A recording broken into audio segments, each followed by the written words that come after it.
ഖുർആനിലെ പ്രവാചകൻ എന്ന വിഷയമാണ് ഇന്ന് നമുക്ക് ചർച്ച ചെയ്യേണ്ടത്.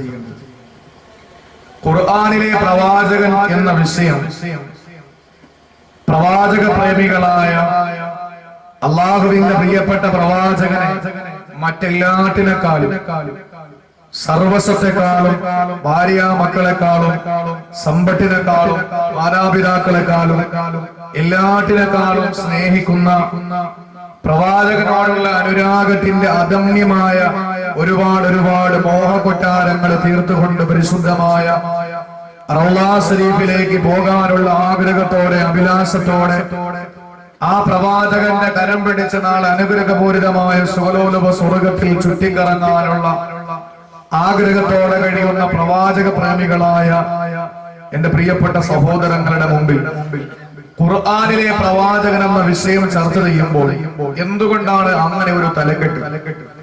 സാധാരണ മതപ്രസംഗം, ആ പരിപാടിയുടെ ഡേറ്റ് അത് കറക്റ്റാക്കി വിഷയങ്ങൾ കൈകാര്യം ചെയ്യുന്നതിന് മുമ്പ് എന്ത് പേര് കൊടുക്കണമെന്ന് ചോദിക്കാറുണ്ട്. ഖുർആനിലെ പ്രവാചകൻ എന്ന് പറയുമ്പോൾ ഖുർആനിൽ പരാമർശിക്കപ്പെട്ട പ്രവാചകന്റെ മേൽവിലാസം എന്താ അത് മനസ്സിലാക്കലാണ്. അപ്പൊ എല്ലാവരും അങ്ങനെ തന്നെയാണ്. ഒരു വിഷയം ഉണ്ടാക്കി വാള് വെക്കുമ്പോൾ ഉസ്താദ് എന്താണ് വിഷയം നിങ്ങൾ പറയണം എന്ന് സാധാരണ പറയാറുണ്ട്. ചിലരതിന് സിനിമാ മോഡൽ, സിനിമാ പേര് പോലെ ആയിപ്പോയെന്നൊക്കെ പരാതി പറയാറുണ്ട് പല സ്ഥലങ്ങളിൽ. അപ്പൊ ഖുർആനിലെ ഒരു സ്ഥലത്ത് വിളിച്ചിട്ട് ചോദിച്ചു, എന്താണ് ഉസ്താദ് നിങ്ങളുടെ വിഷയം? ഞങ്ങൾ പ്രസ്സിലിരിക്കാൻ, ഞങ്ങള് ഫ്ലക്സ് അടിക്കുന്ന ഭാഗത്തിരിക്കാൻ, നിങ്ങൾ പറയുന്ന വിഷയം എന്താണ്? ഞാൻ പറഞ്ഞു പിന്നെ പറയാം. അപ്പൊ സമയമില്ലാത്തതുകൊണ്ടാണ്. പിന്നെ അവരെ വിളിച്ചൊന്നുമില്ല. പരിപാടിക്ക് ചെന്നിറങ്ങി വലിയൊരു ഫ്ലക്സ് കണ്ട് നോക്കിയപ്പോൾ നവാസ് മന്നാരി വിഷയം പിന്നെ പറയാം. അവർ വിചാരിച്ചാൽ അന്ന് പറയാൻ പോണ വിഷയം പിന്നെ പറയാനുള്ള വിഷയമാണ്. എന്റെ സഹോദരങ്ങളെ, നമുക്ക് ആവശ്യമായതൊന്നും നമുക്കറിയില്ല. ഹബീബായ പ്രിയപ്പെട്ട പ്രവാചകൻ ഇന്ന് ലോകത്ത് പല രീതിയിലുള്ള നിറങ്ങൾ കൊടുത്ത്, വാദങ്ങളുടെ നിറങ്ങൾ കൊടുത്ത് ഹബീബായ നബിതങ്ങളെ തേജോവധം ചെയ്യാൻ ശ്രമിക്കുമ്പോ ആനുകാലികമായിട്ട് ഒരൊറ്റ സംഭവം മാത്രം പറഞ്ഞുകൊണ്ട് ഞാൻ എന്റെ വിഷയത്തിലോട്ട് കടന്നു പോവുകയും, ലോകത്ത് അള്ളാഹുവിന്റെ റസൂലിനെ വിശ്വസിക്കുന്ന, ഹബീബായ നബിതങ്ങളെ ആദരിക്കുന്ന, അംഗീകരിക്കുന്ന, മനസ്സിൽ എല്ലാത്തിനേക്കാളും സർവസ്വത്തെക്കാളും വളരെ പ്രധാനപ്പെട്ടതാണ് പ്രവാചകന്റെ പ്രേമമെന്ന് മനസ്സിലാക്കിയിട്ട് ബാക്കി എല്ലാം കാലഘട്ടത്തിന്റെ ചവറ്റുകൊട്ടയിലേക്ക് പുറംകാല കൊണ്ട് ചവിട്ടിയെറിഞ്ഞ് പ്രവാചകനെ നെഞ്ചോട് അണച്ചു പിടിച്ച ഒരു വിഭാഗം വിശ്വാസികളുടെ മനസ്സാകുന്ന മാണിക്യ കൊട്ടാരത്തിൽ പ്രവാചകനോടുള്ള വിദ്വേഷത്തിന്റെ, വെറുപ്പിന്റെ ഒരുപാട് രംഗങ്ങൾ കുത്തി നിറച്ചു കൊടുക്കാൻ വേണ്ടി ഫിത്ന എന്ന ഒരു സിനിമ ഇറക്കി. ഫിത്ന എന്ന സിനിമ ഇറക്കി നാടിന്റെ നാനാഭാഗങ്ങളിൽ നിന്ന് പ്രതിഷേധത്തിന്റെ ഒരുപാട് കൂരമ്പുകൾ വന്നു. ആ പ്രതിഷേധം വന്നപ്പോൾ ഈ സിനിമയ്ക്ക് വേണ്ടി എല്ലാം, അതിന്റെ വെള്ളവും വളവും ഒക്കെ ഇട്ടുകൊടുത്ത, എല്ലാം കൊടുത്ത അയാൾ ഒരു വേള ചിന്തിച്ചു, എന്തുകൊണ്ടാണ് ഒരു മതനേതാവിനെ പറ്റിയിട്ട് നമ്മളൊരു സിനിമ ഇറക്കിയപ്പോൾ പ്രതിഷേധം വന്നത്? അയാൾ ഇസ്ലാമിനെ പറ്റി പഠിക്കാൻ തയ്യാറായി. വിശുദ്ധമായ ഖുർആനിൽ ഹബീബായ നബിതങ്ങളെ പറ്റിയിട്ടുള്ള പരാമർശങ്ങൾ പഠിച്ചു. അയാൾ ഇസ്ലാമിനെ പറ്റി പഠിക്കാൻ തയ്യാറായപ്പോൾ അയാള് അറിയാതെ നാവിൽ നിന്ന് വന്നു, അശ്ഹദു അല്ലാ ഇലാഹ ഇല്ലല്ലാഹ് വഅശ്ഹദു അന്ന മുഹമ്മദർ റസൂലുള്ളാഹ്. അല്ലാഹുവിന്റെ പ്രവാചകനെ കൊണ്ട് വിശ്വസിച്ചു. അയാളെ വികാരം അടങ്ങുന്നില്ല, അദ്ദേഹത്തിന്റെ വികാരം അടങ്ങുന്നില്ല. അയാള് വന്നു, എവിടെയാണ് ഇലാഹ ഹദറത്ത് റസൂലുള്ളാഹ്? ഹബീബായ നബിതങ്ങളുടെ മദീനത്തെ മദീന മുനവ്വറയില് ഹബീബായ നബിതങ്ങൾ കിടക്കുന്ന പച്ചക്കുബയുടെ ചുവട്ടില് അല്ലാഹുവിന്റെ റസൂലിന്റെ സന്നിധാനത്തിലേക്ക് കടന്നു വരികയാണ്. ഹബീബായ നബിതങ്ങളോട് നേരിട്ടൊന്ന് സലാം പറഞ്ഞുകൊണ്ട് പൊരുത്തം ചോദിക്കാം. അല്ലയോ മണവാള, മദീനയുടെ മണവാള, ലോകത്തിന്റെ നേതാവ്, അങ്ങയെ പറ്റിയിട്ട് മോശമായിട്ട് സിനിമ ഇറക്കി, അങ്ങയെ പറ്റിയിട്ട് മോശമായി ലോകത്തിന്റെ നാനാഭാഗങ്ങളിലുള്ള വിശ്വാസികളുടെ മനസ്സാകുന്ന മാണിക്യ കൊട്ടാരത്തിൽ ഒരുപാട് വിദ്വേഷത്തിന്റെ വിട്ട് ഞാൻ പാകിപ്പോകി നബിയേ. അതുകൊണ്ട് ഞാൻ മുസ്ലിമായി എനിക്ക് സഹിക്കാൻ കഴിയുന്നില്ല യാ റസൂലല്ലാഹ്. അങ്ങയുടെ മുമ്പിൽ മാപ്പ് ചോദിച്ചാണ് ഞാൻ കടന്നു വരുന്നത്. ഉത്ബത്തിന്റെ ചരിത്രം പഠിച്ചു, സൈബത്തിന്റെ ചരിത്രം പഠിച്ചു, അബൂലഹബിന്റെ അബൂജഹലുണ്ട്, അതുപോലെ ഒരുപാട് സത്യനിഷേധങ്ങളുടെ ചരിത്രം പഠിച്ചു. ആ ചരിത്രം പഠിക്കുമ്പോൾ ഹബീബായ നബിതങ്ങളുടെ പ്രിയപ്പെട്ട കൊച്ചാപ്പ ഹംസത്തുൽ ഖർറാർ റളിയല്ലാഹു തആല അൻഹുവിന്റെ ഓരോ അവയവങ്ങളും മുറിച്ചു മാറ്റിയിട്ട്, കാല് മുറിച്ചു മാറ്റി, കൈ മുറിച്ചു മാറ്റി, ഹംസത്തുൽ ഖർറാർ റളിയല്ലാഹു തആല അൻഹുവിന്റെ കണ്ണ് ചുവടെടുത്തു, നാവ് വലിച്ചു പിഴുതെടുത്തു, ചെവി മുറിച്ചു മാറ്റിയിട്ട് തലയോട്ടി ചവിട്ടി കുളിച്ചു. ആ തലച്ചോറ് ചവച്ചു തുപ്പിയിട്ട് തലയോട്ടിയത് കല്ലൊഴിച്ചു കുടിച്ച ഹിന്ദെന്ന് പറയുന്ന പെണ്ണില്ലേ, ചാറ്റൽ വിദഗ്ധനായ വഹശിയെ കൊണ്ട് എല്ലാം ചെയ്യിപ്പിച്ച ഹിന്ദെന്ന് പറയുന്ന പെണ്ണ് റസൂലുള്ളാഹിന്റെ മുമ്പിൽ വന്ന ചരിത്രം പഠിച്ചു പോയ ഫിത്ന എന്ന സിനിമ ലോകത്തിറക്കിയിട്ട് പ്രവാചകനെ ലോകത്തിൽ നിന്ന് ഇല്ലായ്മ ചെയ്യാൻ ശ്രമിക്കുമ്പോ ഒരു വേള അയാള് മനസ്സിലാക്കി പോരാ, നമ്മളാക്കി മാറ്റിയത് നബിയല്ലേ, ഹബീബായ നബി തങ്ങളാണ്, സഹിക്കാൻ കഴിയുന്നില്ല.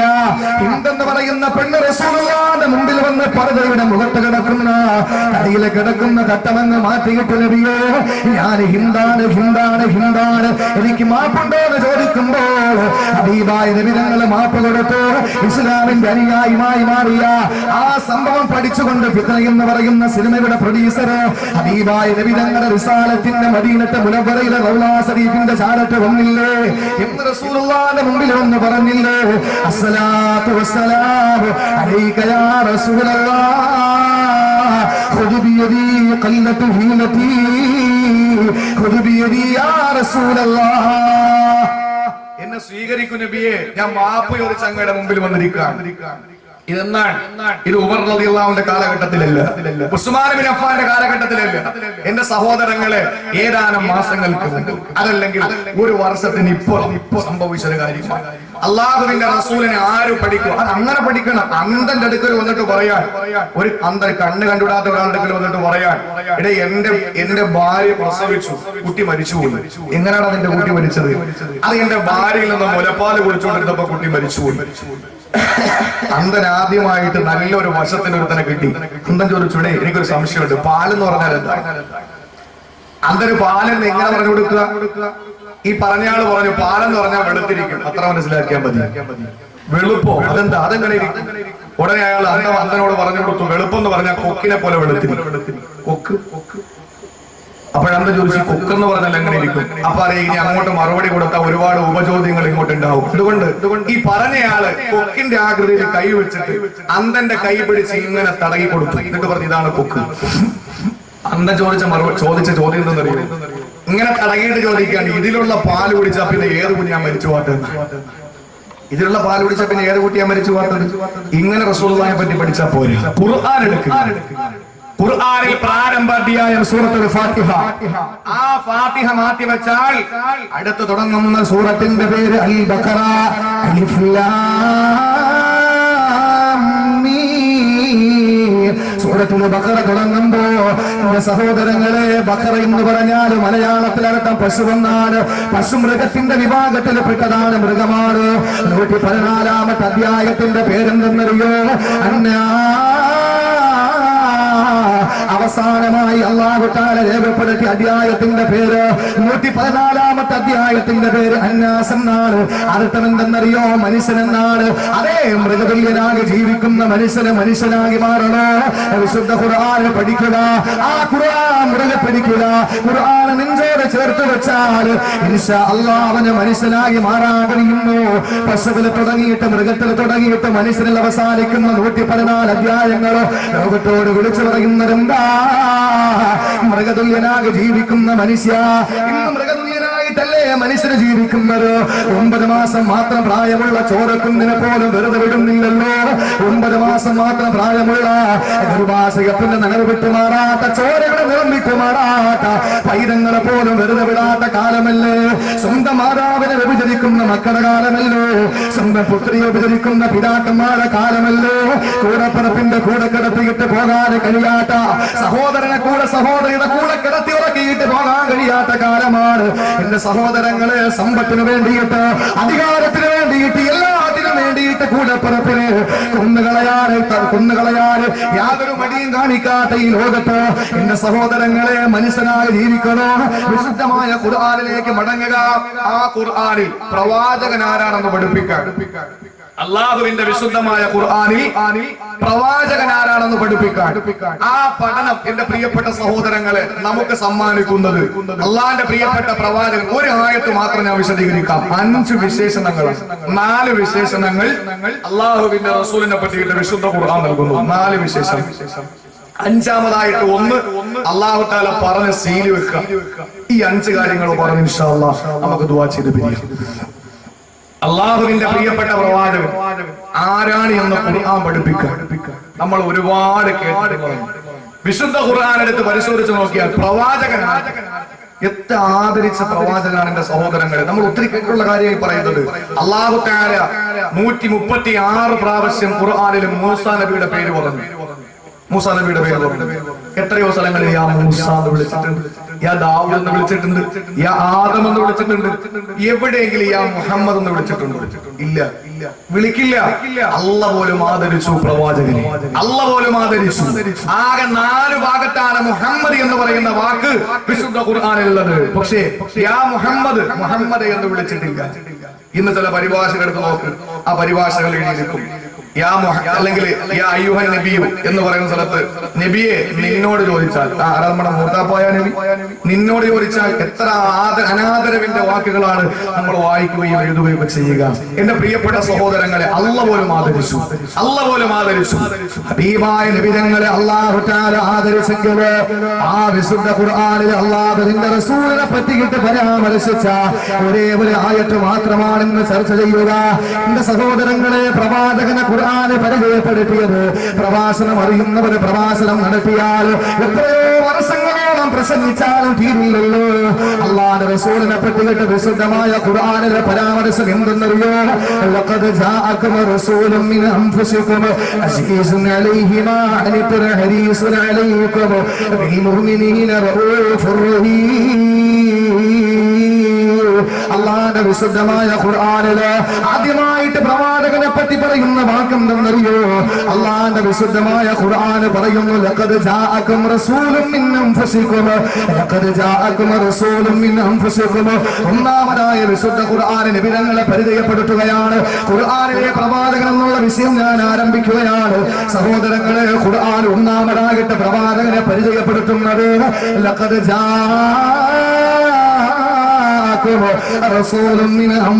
നിങ്ങളുടെ ശരീരത്തിൽ നിന്ന്, നിങ്ങളുടെ കുടുംബത്തിൽ നിന്ന്, നിങ്ങളുടെ വംശത്തിൽ നിന്ന്, നിങ്ങളുടെ ഗോത്രത്തിൽ നിന്ന്, നിങ്ങളുടെ പരമ്പരയിൽ നിന്ന് മനുഷ്യരാകെ പ്രവാചകർ നിങ്ങൾക്ക് ഞാൻ സമ്മാനിച്ചിരിക്കുന്നു.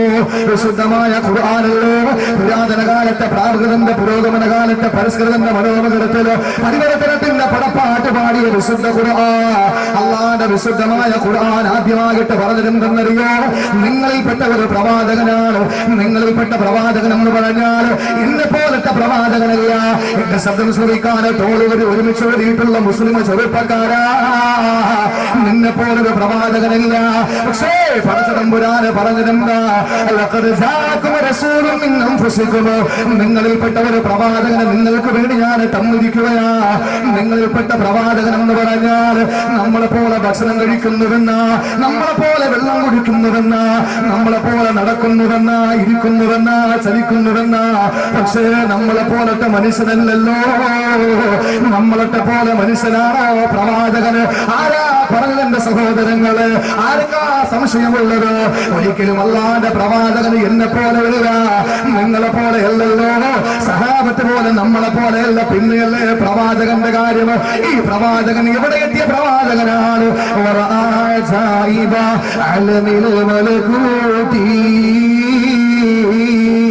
وسرائر الناسوت والجبروت.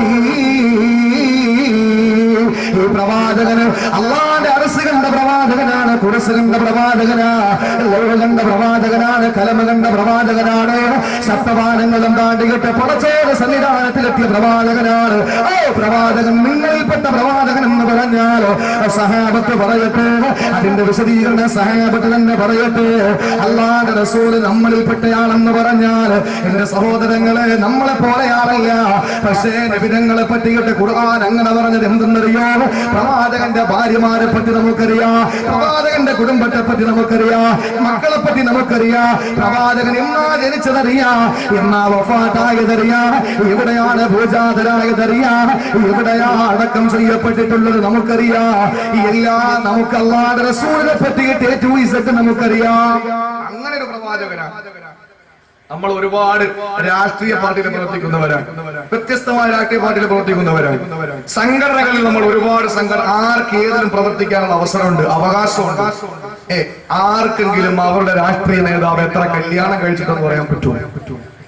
സംഘടനാ നേതാവ് എത്ര പെണ്ണെടുക്കണമെന്ന് പറയാൻ പറ്റുമോ? ഒരുപക്ഷെ അറിഞ്ഞാൽ തന്നെ ആ മക്കൾ എത്രയാണ്, അവരുടെ കുടുംബജീവനം എങ്ങനെയാണ്, ആ നമ്മുടെ നേതാവിന് എന്റെ പ്രിയപ്പെട്ട സഹോദരങ്ങളെ എത്ര രോമമുണ്ട്, അതിൽ എത്ര രോമം നരച്ചിട്ടുണ്ട്, എങ്ങനെയാ നമ്മുടെ നേതാവ് നടക്കുക, എങ്ങനെ രാത്രി കിടക്കുക, എങ്ങനെയാണ് കുളിക്കുക, എങ്ങനെ അവിടെ ദാമ്പത്യ ജീവിതം, ഇത് ആർക്കെങ്കിലും പറയാൻ പറ്റുമോ? കൂടെ കിടക്കുന്ന ഭർത്താവിനെ പറ്റിയിട്ട് ഭാര്യയ്ക്ക് പറയാൻ പറ്റൂലല്ലോ എന്റെ ഭർത്താവിന് എത്ര ദാടി രോമം നരച്ചിട്ടുണ്ടെന്ന്. എന്നാൽ അള്ളാഹുവിന്റെ റസൂലിന്റെ എത്ര ദാടി രോമം നരച്ചിട്ടുണ്ടെന്ന് കിതാബുകൾ രേഖപ്പെടുത്തിയിരിക്കുക. നിബിധങ്ങൾ എങ്ങനെ ചിരിക്കുക, നിബിധങ്ങൾ എങ്ങനെ നടക്കുക, നിബിധങ്ങൾ എന്തൊക്കെയാ കഴിച്ചിട്ടുള്ളത്, എന്ത് വസ്ത്രമാണ് നിബിധങ്ങൾ ഉടുത്തിട്ടുള്ളത്, ഹബീബായ നിബിധങ്ങൾ എങ്ങനെയാണ് കുളിക്കുക, എങ്ങനെയാണ് നിബിധങ്ങളുടെ ദാമ്പത്യ ജീവിതം. അള്ളാഹുവിന്റെ റസൂലിന്റെ ദാമ്പത്യ ജീവിതത്തെ പറ്റി കിട്ടി ഏറ്റവും കൂടുതൽ വാചാലയായിട്ട് ആയിഷ റളിയല്ലാഹു തആല അൻഹ, റസൂൽ എന്റെ ഔറത്ത് കണ്ടിട്ടില്ല, ഞാൻ എന്റെ പ്രവാചകന്റെ ഔറത്ത് കണ്ടിട്ടില്ല. റസൂല് എന്റെ ഔറത്ത് കണ്ടിട്ടില്ല, ഞാൻ എന്റെ റസൂലിന്റെ ഔറത്ത് കണ്ടിട്ടില്ല. ആയിഷ റളിയല്ലാഹു അൻഹ പറയാം, ഇത്ര വ്യക്തമായിട്ട് A to Z എല്ലാ തുറന്ന പുസ്തകമായ ഒരു പ്രവാചകൻ. അതാണ് ഒന്നാമത്തെ വിശേഷണം. ചുരുക്കി ഞാൻ പറയാൻ, അത് വിശദീകരിക്കാൻ നമുക്ക് സമയമില്ല. നമ്മളെ പോലത്തെ പ്രവാചകനെന്ന് നമുക്ക് നമ്മളെ പോലത്തെ മനുഷ്യനെന്ന് എങ്ങനെ പറയാൻ കഴിയുക? ഒരിക്കലും അത് കഴിയില്ല. എന്റെ സഹോദരങ്ങളെ, ഒരിക്കലും നമ്മളെ പോലെ അല്ല. നമ്മളെ പോലെയാണെന്ന് എങ്ങനെ പറയാം? ഖുർആൻ എടുത്തു പറഞ്ഞു. ഇപ്പൊ വഴക്ക് കൂടുമ്പോ നമ്മൾ പറയാറുണ്ടല്ലോ, ഞാനൊരു ആണാണ് എന്ന് പറഞ്ഞാൽ അവന് 3 മക്കളുണ്ട്, എങ്കിലും പിന്നെ ആണെന്ന് പറയേണ്ട കാര്യമുണ്ടോ? എന്തുകൊണ്ട് ആണെന്ന് പറഞ്ഞത്? നീ ഉദ്ദേശിക്കുമ്പോഴത്തെ ആണല്ല ഞാൻ. മനുഷ്യനായ പ്രവാചകനോട് അള്ളാഹു പറയാണ്, ധൈര്യമായിട്ട് പറഞ്ഞു കൊടുത്തേക്ക് നബിയെ, നിങ്ങളെ പോലത്തെ ഒരു മനുഷ്യനാണ് ഞാനെന്ന്. എന്ന് പറഞ്ഞാൽ സാധാരണ മനുഷ്യനല്ലെന്ന് അതിൽ നിന്ന് കിട്ടും. ഒന്നാമത്തെ പ്രത്യേകത അതാണ്. അള്ളാഹുവിന്റെ റസൂലിനെ നമുക്ക് തരുമ്പോൾ നമ്മളിൽപ്പെട്ട എല്ലാവർക്കും അറിയുന്ന ഭാര്യമാർ എത്രയാണ്, മക്കൾ എത്രയാണ്, എല്ലാവർക്കും സുപരിതമാണ്. എല്ലാവർക്കും സുപരിതനായ ഒരു പ്രവാചകനെ അള്ളാഹു തആല നിയോഗിച്ചു. എന്റെ സഹോദരങ്ങളെ, ഒന്നാമത്തെ വിശദീകരണം അല്ലാഹു തആല കൊടുത്തു. രണ്ടാമത് ഖുർആനിൽ പറഞ്ഞിരുന്നാ, അസീസുൻ അലൈഹി മാ അനിതും, അസീസുൻ അലൈഹി മാ അനിതും. നിങ്ങൾക്ക് എന്ത് ദുഃഖം വന്നാലും എന്ത് പ്രയാസം വന്നാലും അതിൽ പ്രവാചകനും ദുഃഖിതനാണ്, പ്രയാസപ്പെടുന്നയാളാ. തന്റെ അനുയായികൾക്ക് ഒരു ദുഃഖം വരുമ്പോ, ഒരു പ്രയാസം വരുമ്പോൾ അതിൽ ദുഃഖിതനായ പ്രവാചകനാണ് മുഹമ്മദ് നബി. എന്റെ സഹോദരങ്ങളെ, ഈ നാട്ടിലെ ഒരു പെങ്ങൾക്കൊരു ദുഃഖം വന്നാൽ ആ ദുഃഖത്തിൽ അല്ലാഹുവിന്റെ റസൂൽ ദുഃഖിതനാ.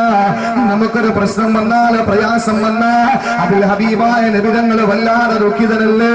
ദുനിയാവിന്റെ വിഷയത്തിലാകട്ടെ, നാളെ പരലോകത്തിന്റെ വിഷയത്തിലാകട്ടെ, വേറെ ആർക്കും അത് പറയാൻ കഴിയുക? നമ്മളെ കൊണ്ട് എല്ലാം ചെയ്യിപ്പിക്കും, അവസാനം പ്രശ്നമാകുമ്പോ അവരങ്ങ്. നമ്മുടെ നേതാവ് അങ്ങനെയല്ല. നമ്മുടെ നേതാവ് നമുക്ക് എന്തെങ്കിലും ഒരു ദുഃഖം വന്നാൽ അള്ളാഹുവിന്റെ റസൂല് വളരെ ദുഃഖിതനാണ് ആ വിഷയത്തിൽ. ദുനിയാവിലും അതെ, നാളെ പരലോകത്തിലും അതെ. ദുനിയാവിന്റെ ഒരു ഉദാഹരണം, പരലോകത്തിന്റെ ഉദാഹരണം. 2 പറഞ്ഞ് ബാക്കി 3-ാമത്തേക്ക് നമുക്ക് എടുക്കാം. ദുനിയാവിൽ എങ്ങനെ റസൂല് മദീനയിലിരിക്കാൻ. ഇന്ന് ഒരുപാട് പാവപ്പെട്ടവര് പള്ളികളിൽ ഒരു പിരിവിന് വേണ്ടിയിട്ട്, എന്റെ പ്രിയപ്പെട്ട സഹോദരങ്ങളെ, പണക്കാര് ആ പിരിവിന് വേണ്ടി വന്ന പ്രായപൂർത്തിയായ മകളയുമായിട്ട് ഒരു മാതാവ് പള്ളിയുടെ മുമ്പിൽ കവറും പിടിച്ചുകൊണ്ട് നിൽക്കാൻ പണക്കാര് ഒരു 50 ചോദ്യം ചോദിക്കും. എവിടെ നിന്ന് വരുന്നു? അപ്പൊ ഇന്ന സ്ഥലത്തെന്ന് പറഞ്ഞാൽ പറയും അവിടെ ഇന്നയാളുണ്ട്, നിങ്ങൾക്ക് അറിയോ? കാരണം എന്താണ്? ഇവർക്ക് വിശ്വാസമില്ല. എടാ, നീ 50 ചോദ്യം ചോദിച്ചു, എന്നാൽ ഒരു ചോദ്യത്തിന് 1 പൈസ എന്നുള്ള നിലയിൽ 50 പൈസ അത് കൊടുക്കൂല. അവരെല്ലാം അറിയണം, എവിടെ നിന്ന് വന്നു എല്ലാം മനസ്സിലാക്കണം. അള്ളാഹുവിന്റെ റസൂൽ മദീനത്തെ പള്ളിയിൽ തന്റെ സഹാബത്തുമായി ദീനിന്റെ ഭാവി കാര്യങ്ങൾ ചർച്ച ചെയ്തുകൊണ്ടിരിക്കുമ്പോ അള്ളാഹുവിന്റെ റസൂലിന്റെ മുമ്പിൽ അതാ കടന്നു വരികയാണ് ഒരു സമുദായം കടന്നു വരികയാ. അവിടെ കണ്ണു കൊഴിഞ്ഞില്ലേ, അവിടെ കവള് കൊഴിഞ്ഞില്ലേ, എന്തൊക്കെ എല്ലുണ്ടിയില്ലേ. അള്ളാഹുവിന്റെ റസൂലിന്റെ മദീനത്തെ പള്ളിയിലാണ് കടന്നു വരുന്നത്. ഈ എല്ലുണ്ടി കണ്ണു കൊഴിഞ്ഞ് കവള് കൊഴിഞ്ഞു പോയ ഒരു വിഭാഗം നടന്നു വരികയാണ്. അവരുടെ കാൽപ്പാടത്തില് സംരക്ഷണാർത്ഥം പാദരക്ഷയില്ല, അവർക്കൊരു ചെരുപ്പ് വാങ്ങാനുള്ള കഴിവില്ല.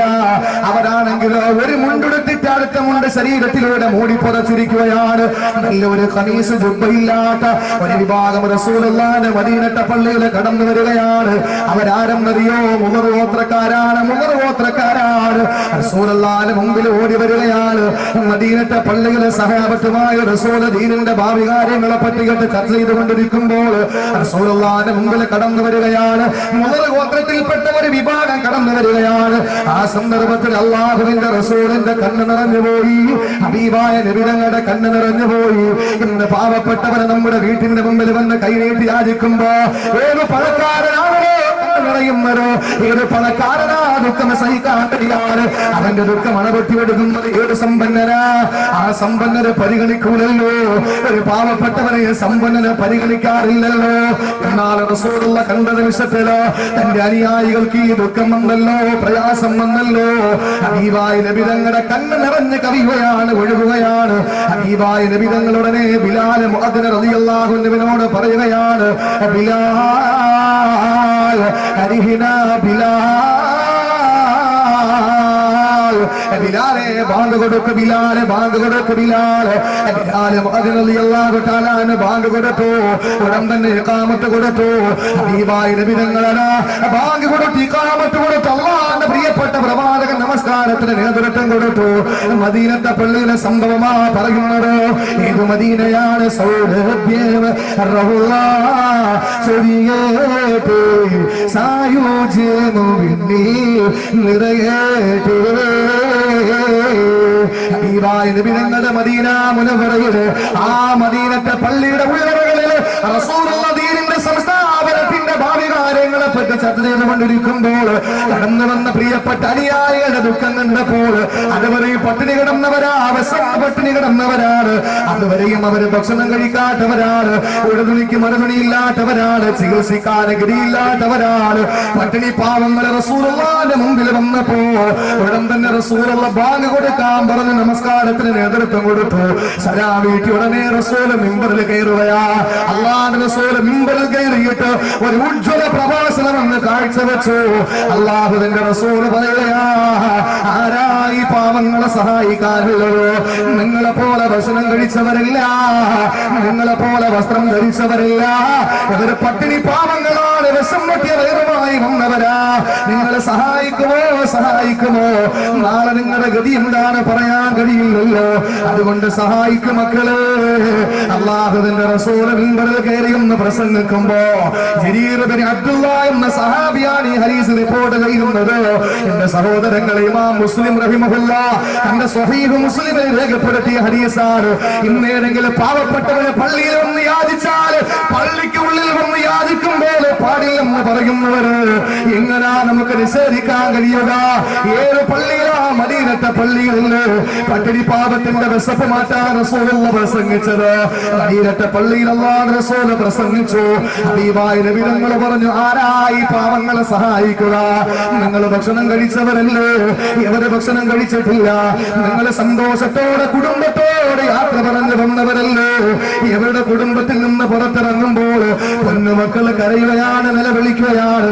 മാതാവ് പിതാവ് കടന്നു വരുമ്പോൾ സുരക്ഷമായ ഭക്ഷണം കിട്ടുമെന്നുള്ള ആഗ്രഹത്തോടെ കിടന്നിറങ്ങുന്ന കുടുംബത്തെ യാത്രയാക്കിയപ്പോ തരിച്ചാക്കിയിട്ട് യാത്ര തിരിച്ചവരാണ്. സഹായിക്കുമോ എന്ന് ചോദിച്ചപ്പോ ജരീർ റളിയല്ലാഹു തആല പറയുകയാണ്, സഹാബത്ത് ഓരോരുത്തരും പള്ളിയിൽ നിന്ന് ഇറങ്ങിപ്പോയി.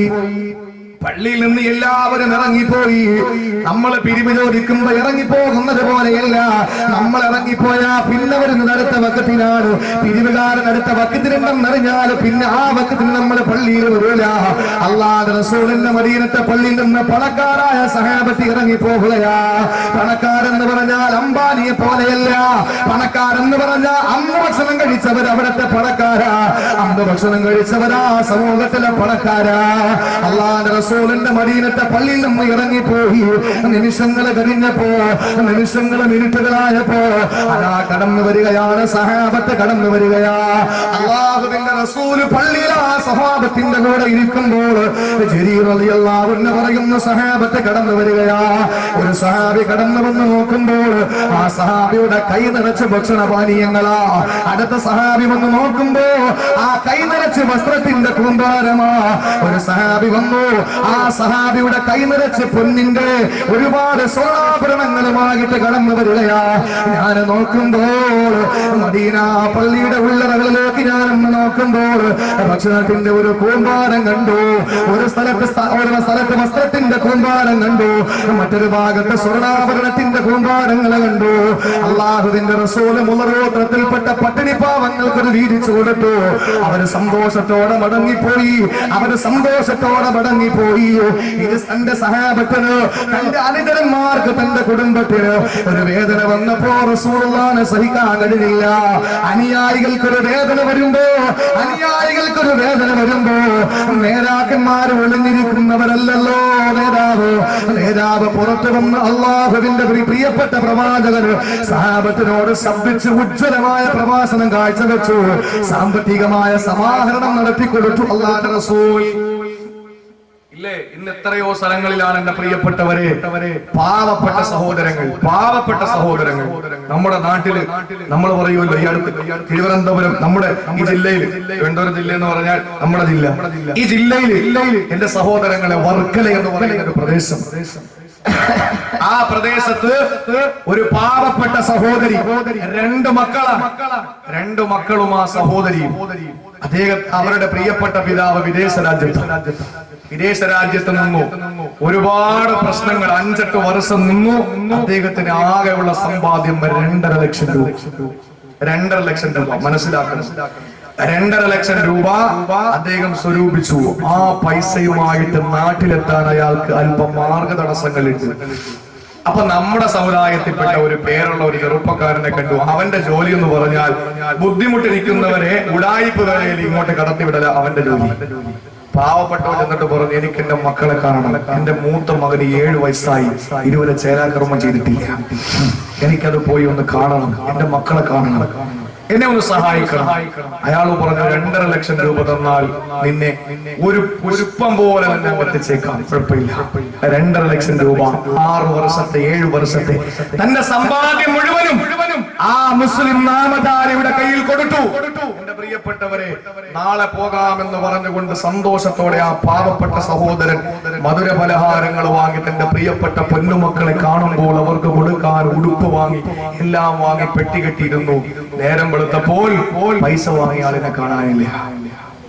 ബാലൻസ് എന്റെ മൊബൈലിലെ അവസാനത്തെ ബാലൻസ് നാട്ടിലേക്ക് വിളിച്ചപ്പോൾ പൈസ വാങ്ങിയ ആൾ നാട്ടിലെത്തി. കടന്നു ബാക്കിയുള്ള ബാലൻസ് കൊണ്ട് ഭാര്യ വിളിച്ചിട്ട് പറഞ്ഞു, നാളെ നേരം വെളുക്കുമ്പോ ഞാൻ നിന്റെ മുമ്പിൽ എത്തേണ്ടതാണ്, പക്ഷെ എനിക്കിന് സാധിക്കൂല. അതുകൊണ്ട് ഇനി എന്നെ അന്വേഷിക്കണ്ട എന്ന് പറഞ്ഞ അദ്ദേഹത്തിന്റെ റൂമിൽ കെട്ടി തൂങ്ങി. എന്റെ സഹോദരങ്ങളെ, ആത്മഹത്യ ചെയ്തു ആ സഹോദരൻ. നാട്ടിലാകെ പ്രശ്നങ്ങളായി.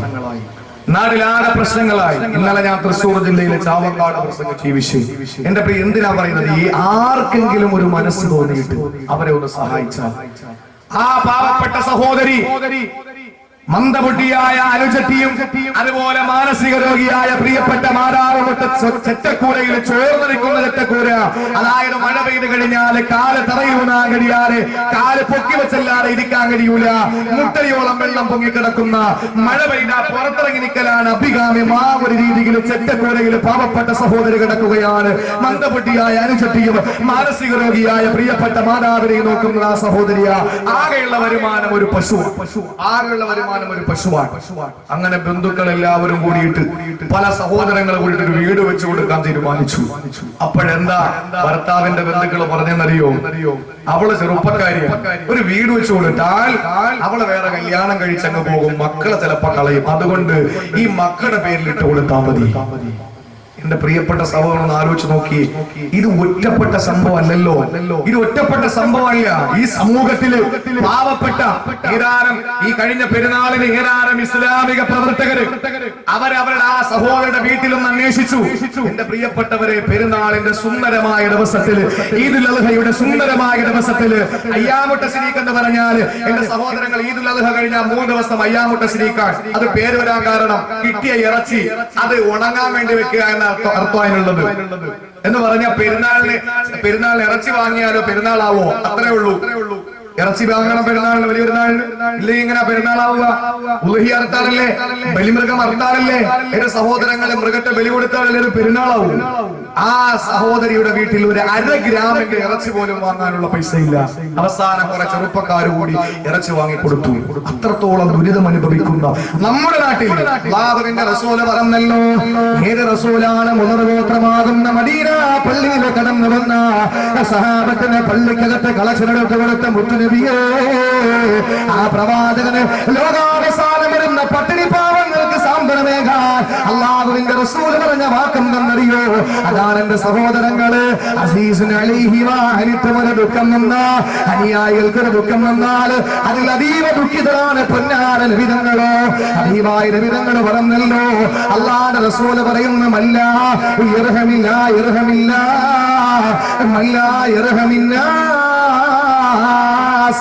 ജനങ്ങളോട് കരുണ കാണിക്കാത്തവന് അല്ലാഹു കരുണ കൊടുക്കൂല. അല്ലാഹു കരുണ കാണിക്കണോ? പാവപ്പെട്ട ജനങ്ങളോട് കരുണ കാണിക്കണമോ? അല്ലാഹു ഫീ ഔനിൽ അബ്ദി മാ കാന അൽഅബ്ദു ഫീ ഔനി അഖീ, തന്റെ സഹോദരനെ സഹായിക്കുന്നിടത്തോളം അല്ലാഹുവിന്റെ സഹായം അവന് കിട്ടിക്കൊണ്ടിരിക്കും. പടച്ചോന്റെ സഹായം വേണോ? മാനവ സേവ മാധവ സേവ. പാവങ്ങളെ സഹായിക്കുമ്പോഴാണ് പടച്ചോനെ നമ്മൾ സേവിക്കലാവുക. അതുകൊണ്ട് ജനങ്ങളുമായി നമ്മൾ അൽഹംദുലില്ലാ നമ്മൾ പാവപ്പെട്ടവന്റെ അവകാശം നേടിക്കൊടുക്കുമ്പോഴാണ് ഇല്ലേ? ഇന്ന് ആരാണ് ചെയ്യുക? ഇതാരായിരുന്നത് ചെയ്യുക? എന്റെ പ്രിയപ്പെട്ട സഹോദരങ്ങളെ, അള്ളാഹു സമ്പത്ത് തന്നത് അത് പാവപ്പെട്ടവർക്ക് അത് വിനിയോഗിക്കുമോ? അത് ആ രീതിയിൽ നല്ല രീതിയിൽ നമ്മൾ വിനിയോഗിക്കുമോ എന്ന് പരിശോധിക്കാൻ വേണ്ടിയിട്ട് അള്ളാഹു സമ്പത്ത് തന്നത്. ഇന്ന് ഈ സമൂഹത്തിൽ എത്രയോ പുരനിറഞ്ഞൊരു പാവപ്പെട്ട പെൺകുട്ടികൾ ഇരിക്കുന്നു. തൃശ്ശൂർ ജില്ലയിലെ ചാവക്കാരങ്ങളുടെ തകലാട് എന്ന് പറയുന്ന പ്രദേശത്ത് ഞാൻ ഒത്തിരി സ്ഥലങ്ങളെന്ന് പറഞ്ഞിട്ടുണ്ട്. 27 വയസ്സുള്ള റസിയ എന്ന സഹോദരി കൊല ചെയ്യപ്പെട്ടു.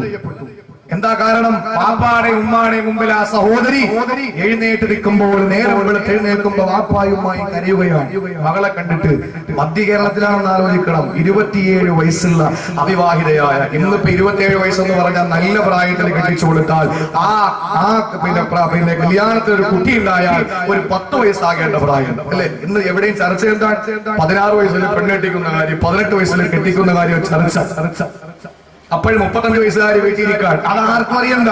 അതൊരു ചർച്ചയേ അല്ല, അതൊരു ചർച്ചയേ അല്ല. എന്റെ പ്രിയപ്പെട്ടവരെ, റസിയ എന്ന സഹോദരി, ആ സഹോദരി പറഞ്ഞു, എന്നെ സ്നേഹിക്കുന്ന നൂറുദ്ദീൻ എന്ന് പറയുന്ന ഒരാളുണ്ട്. പുള്ളി 2 കല്യാണം കഴിച്ചയാളാണ്, മധ്യവയസ്കനാണ്, 45 വയസ്സോളം ഉണ്ട്.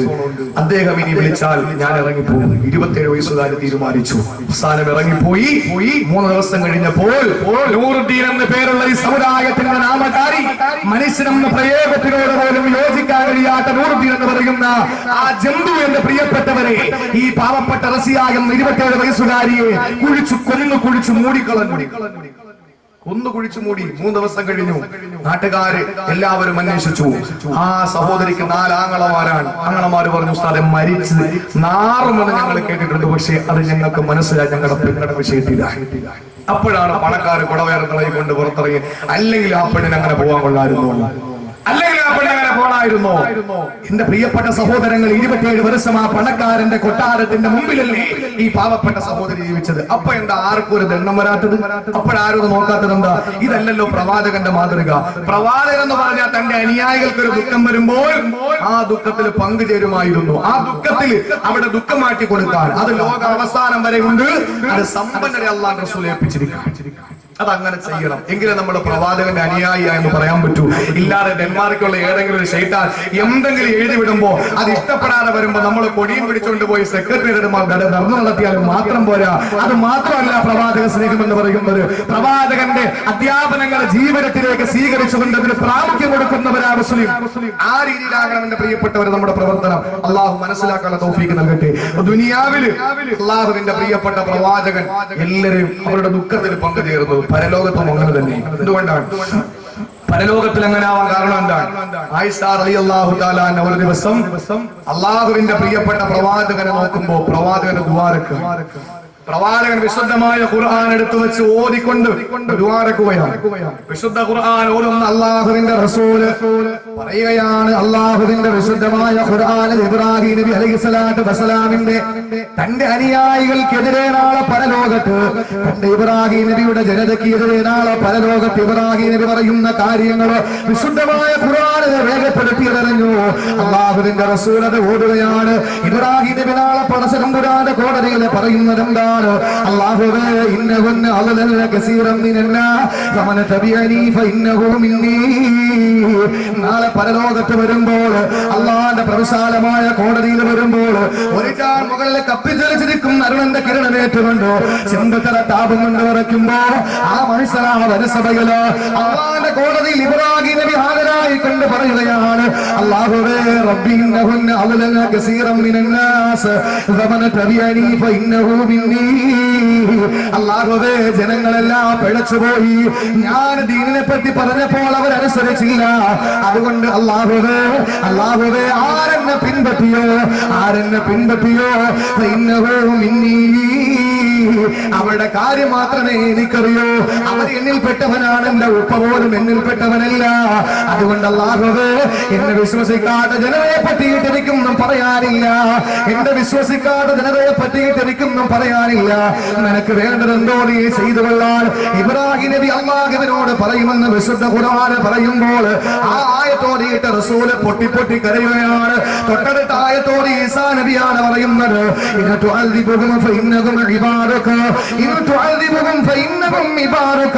അല്ലാഹുവേ നീ അവരെ ശിക്ഷിക്കുകയാണെങ്കിൽ അതിന് നിനക്ക് കഴിവുണ്ട്, നീ അവരുടെ ഉടമസ്ഥനാ, നിന്റെ അടിമകളാണ് അവർ. അതുകൊണ്ട് വേണമെങ്കിൽ ഉപദ്രവിച്ചോ, വേണമെങ്കിൽ മാപ്പ് കൊടുത്തോ, വേണമെങ്കിൽ ശിക്ഷിച്ചോ, വേണമെങ്കിൽ രക്ഷപ്പെടുത്തിക്കോ.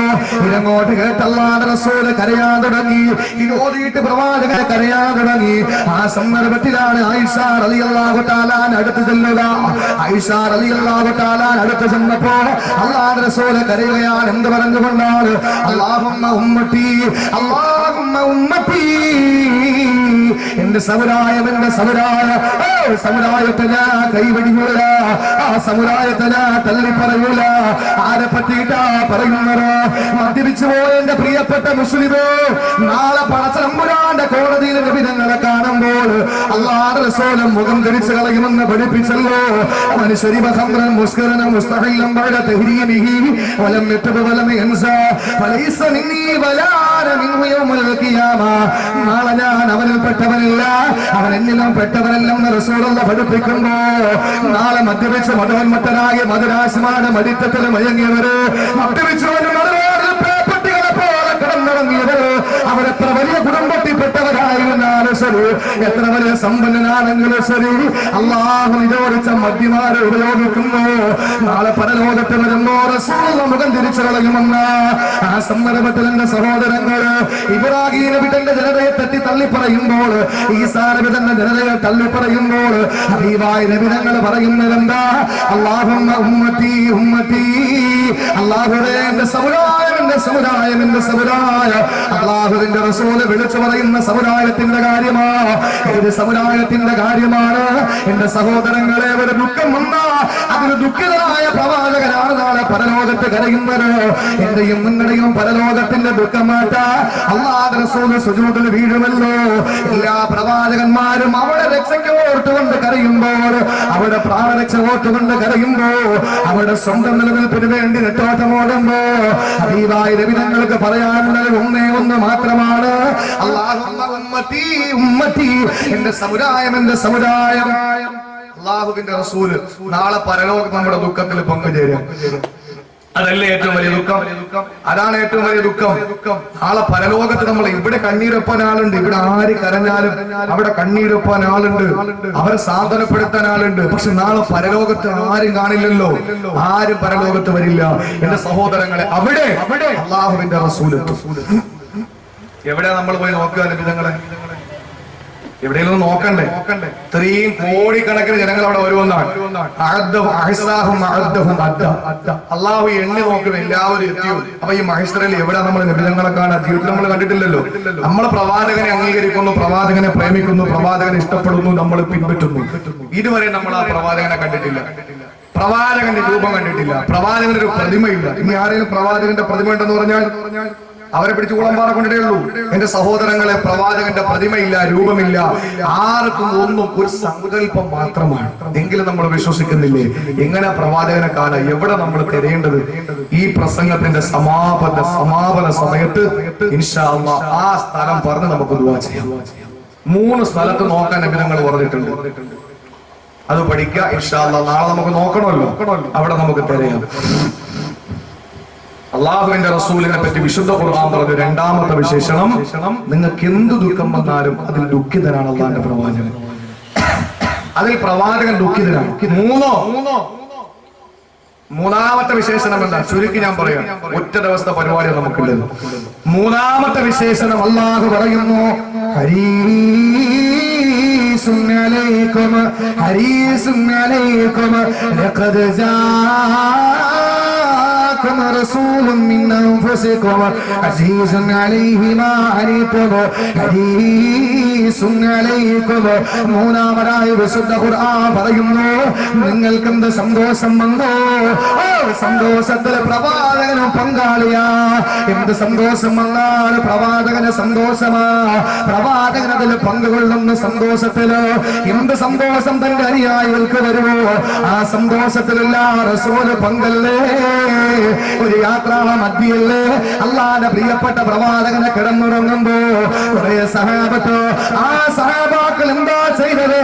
ഒരു ഭക്ഷണമൊന്ന് കഴിക്കാൻ വേണ്ടിയിട്ട് സുഭിക്ഷമായ രീതിയിലൊന്ന് ഭക്ഷണം കഴിക്കാൻ അവർക്ക് കഴിഞ്ഞിട്ടില്ലല്ലോ.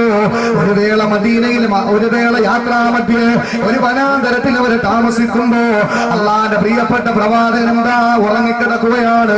ആ സന്ദർഭത്തിലെ സഹാബത്ത് അടുത്തുള്ള ഒരു ഗോത്രത്തിൽ ചെന്ന് ചോദിക്കുകയാണ്, ആടിനെ തരുമോ? ഇന്ന് വരെ റസൂലുള്ളാഹിന്റെ സഹാബത്ത് സന്തോഷത്തോടെ ആനന്ദത്തോടെ ഭക്ഷണം കഴിച്ച വളരെ ചുരുങ്ങിയ ചില സന്ദർഭങ്ങളാണുള്ളത്. ശൈബ് അബീ താലിബിലെ പൊന്നാര നിബിധങ്ങൾ കിടക്കുമ്പോ, ശൈബ് അബീ താലിബിൽ അള്ളാന്റെ പ്രിയപ്പെട്ട പ്രവാചകന്റെ ഉപരോധത്തിൽ ഏർപ്പെടുമ്പോ ഖദീജ റളിയല്ലാഹു തആല മാത്രമല്ല 3 വർഷത്തോളം റസൂലുള്ളാഹി ശൈബ് അബീ താലിബില് ഉപരോധത്തിൽ ഏർപ്പെടുമ്പോ പച്ചവെള്ളവും പച്ചയും തിന്നുകൊണ്ടല്ലേ നാൽക്കാലുകളെ പോലെ കാട്ടിച്ചത്. ചരിത്രമെങ്ങനെ രേഖപ്പെടുത്തിയെങ്കില് ഇത് സുരക്ഷമായ ഭക്ഷണം കഴിക്കുന്ന അനുയായികളോട് പറഞ്ഞാൽ മനസ്സിലാവില്ല. ശീതീകരിച്ച വാഹനത്തില്, ശീതീകരിച്ച കിടക്കയിൽ കിടക്കുന്ന എനിക്കും നിങ്ങൾക്ക് പറഞ്ഞാൽ മനസ്സിലാവില്ല.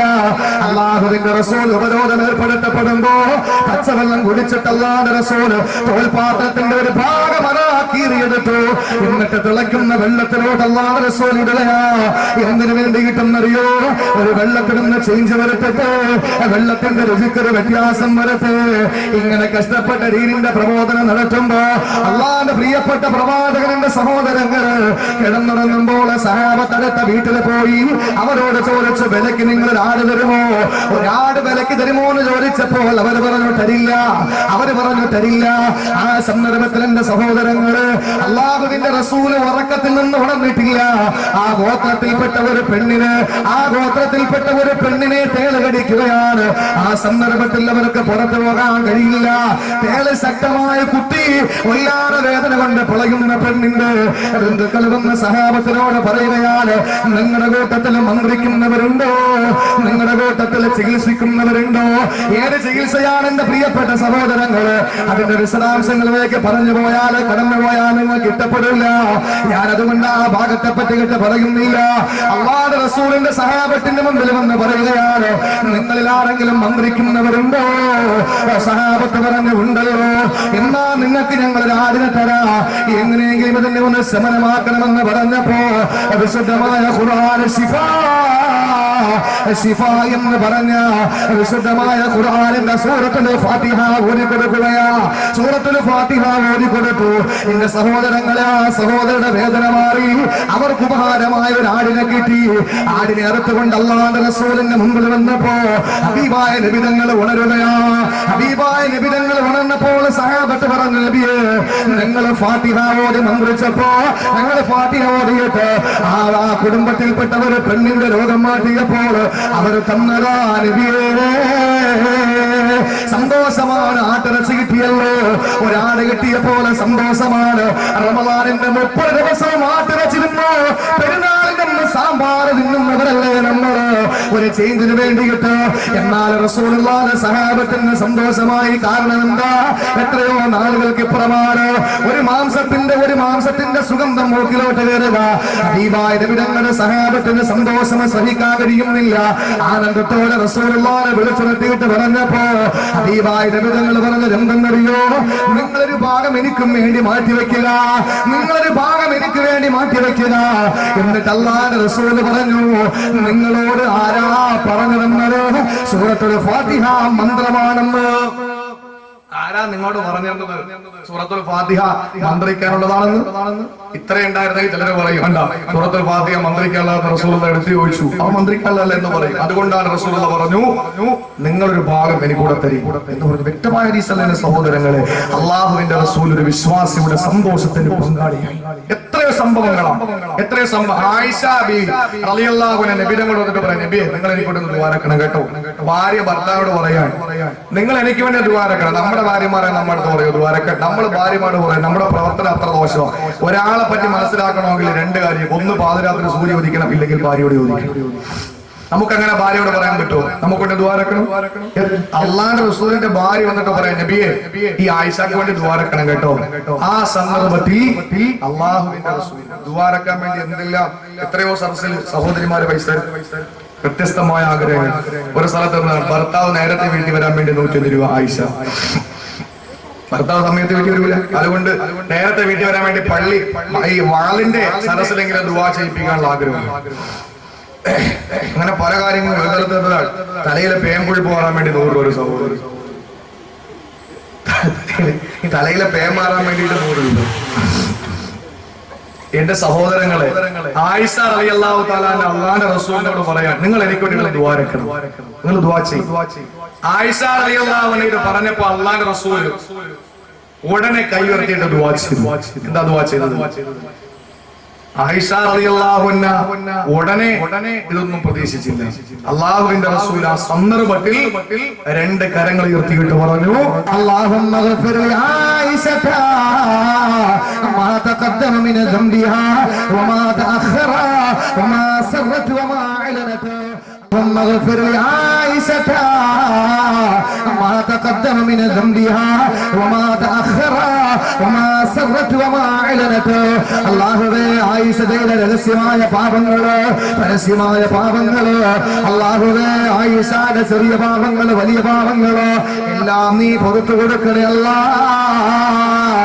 അല്ലാഹുവിന്റെ റസൂൽ ദ്വാരന്നപ്പോ ആയിഷ റളിയല്ലാഹു അൻഹയ്ക്ക് സന്തോഷം അടക്കാൻ കഴിഞ്ഞില്ല. ഫളഹിക്കത്ത് ആയിഷ ബീവി ചിരിച്ചു. എങ്ങനെയാ ചിരിച്ചത്? ഹദീസ് പറയുന്നു, തല മടിയിലിടിച്ചു ആയിഷ ബീവി. അപ്പൊ എത്രത്തോളം പൊട്ടി ചിരിച്ചു കാണും. ചിരിച്ച് തല ആയിഷ ബീവിയുടെ മടിത്തട്ടിൽ വന്നു. ആ സന്ദർഭത്തിൽ നബി തങ്ങൾ ചോദിച്ചു, ആയിഷ നിനക്ക് ഇഷ്ടപ്പെട്ടു എന്റെ ദുആ? ഞാൻ അല്ലാഹുവിനോട് നിനക്ക് വേണ്ടി ചോദിച്ചത് നിനക്ക് സന്തോഷമായോ? ആയിഷ ബീവി പറഞ്ഞു, നബിയെ ഇതിലപ്പുറം ഇനി സന്തോഷിക്കാനില്ല, ഇതിനപ്പുറം ഇനി ഒരു സന്തോഷമെന്താ? നിങ്ങൾ എനിക്ക് വേണ്ടി ദുആ ചെയ്യുന്നത് കഴിഞ്ഞു പോയ പാപങ്ങളാണ്, വരാനിരിക്കുന്ന പാപങ്ങളാണ്, രഹസ്യമായി ചെയ്ത പാപങ്ങളാണ്, പരസ്യമായി ചെയ്ത പാപങ്ങളാണ്. ഇനി അതിനപ്പുറം എന്താ നബിയെ സന്തോഷിക്കാൻ? ആ സന്ദർഭത്തിൽ പ്രവാചകൻ പറഞ്ഞെന്തെന്നറിയോ? നിസ്കാരം കഴിഞ്ഞ് എനിക്ക് ഇത്രേ പറ്റുള്ളൂ പടച്ചോനെ എന്നും പറഞ്ഞ് കളഞ്ഞിട്ട് പോകുന്നവര് കേട്ടോ, അല്ലാഹുവിന്റെ റസൂൽ ആയിഷ ബീവിയോട് പറഞ്ഞു, ആയിഷ ഫവല്ലാഹി വല്ലാഹി വല്ലാഹി പടച്ചോന തന്നെയാണ് സത്യം ആയിഷ, നിനക്ക് വേണ്ടി ഞാൻ ദുആ ചെയ്തത് കണ്ടില്ലേ, നിനക്ക് വേണ്ടി ഞാൻ പ്രാർത്ഥിച്ചത് കണ്ടില്ലേ? പടച്ചോന തന്നെയാണ് സത്യം. ലദഅവതി ലി ഉമ്മതി ഫീ കുല്ലി സ്വലാ, ഓരോ വഖ്ത് നമസ്കാരത്തില് എന്റെ സമുദായത്തിന് വേണ്ടി ഞാൻ ദുആ ചെയ്യും ആയിഷ.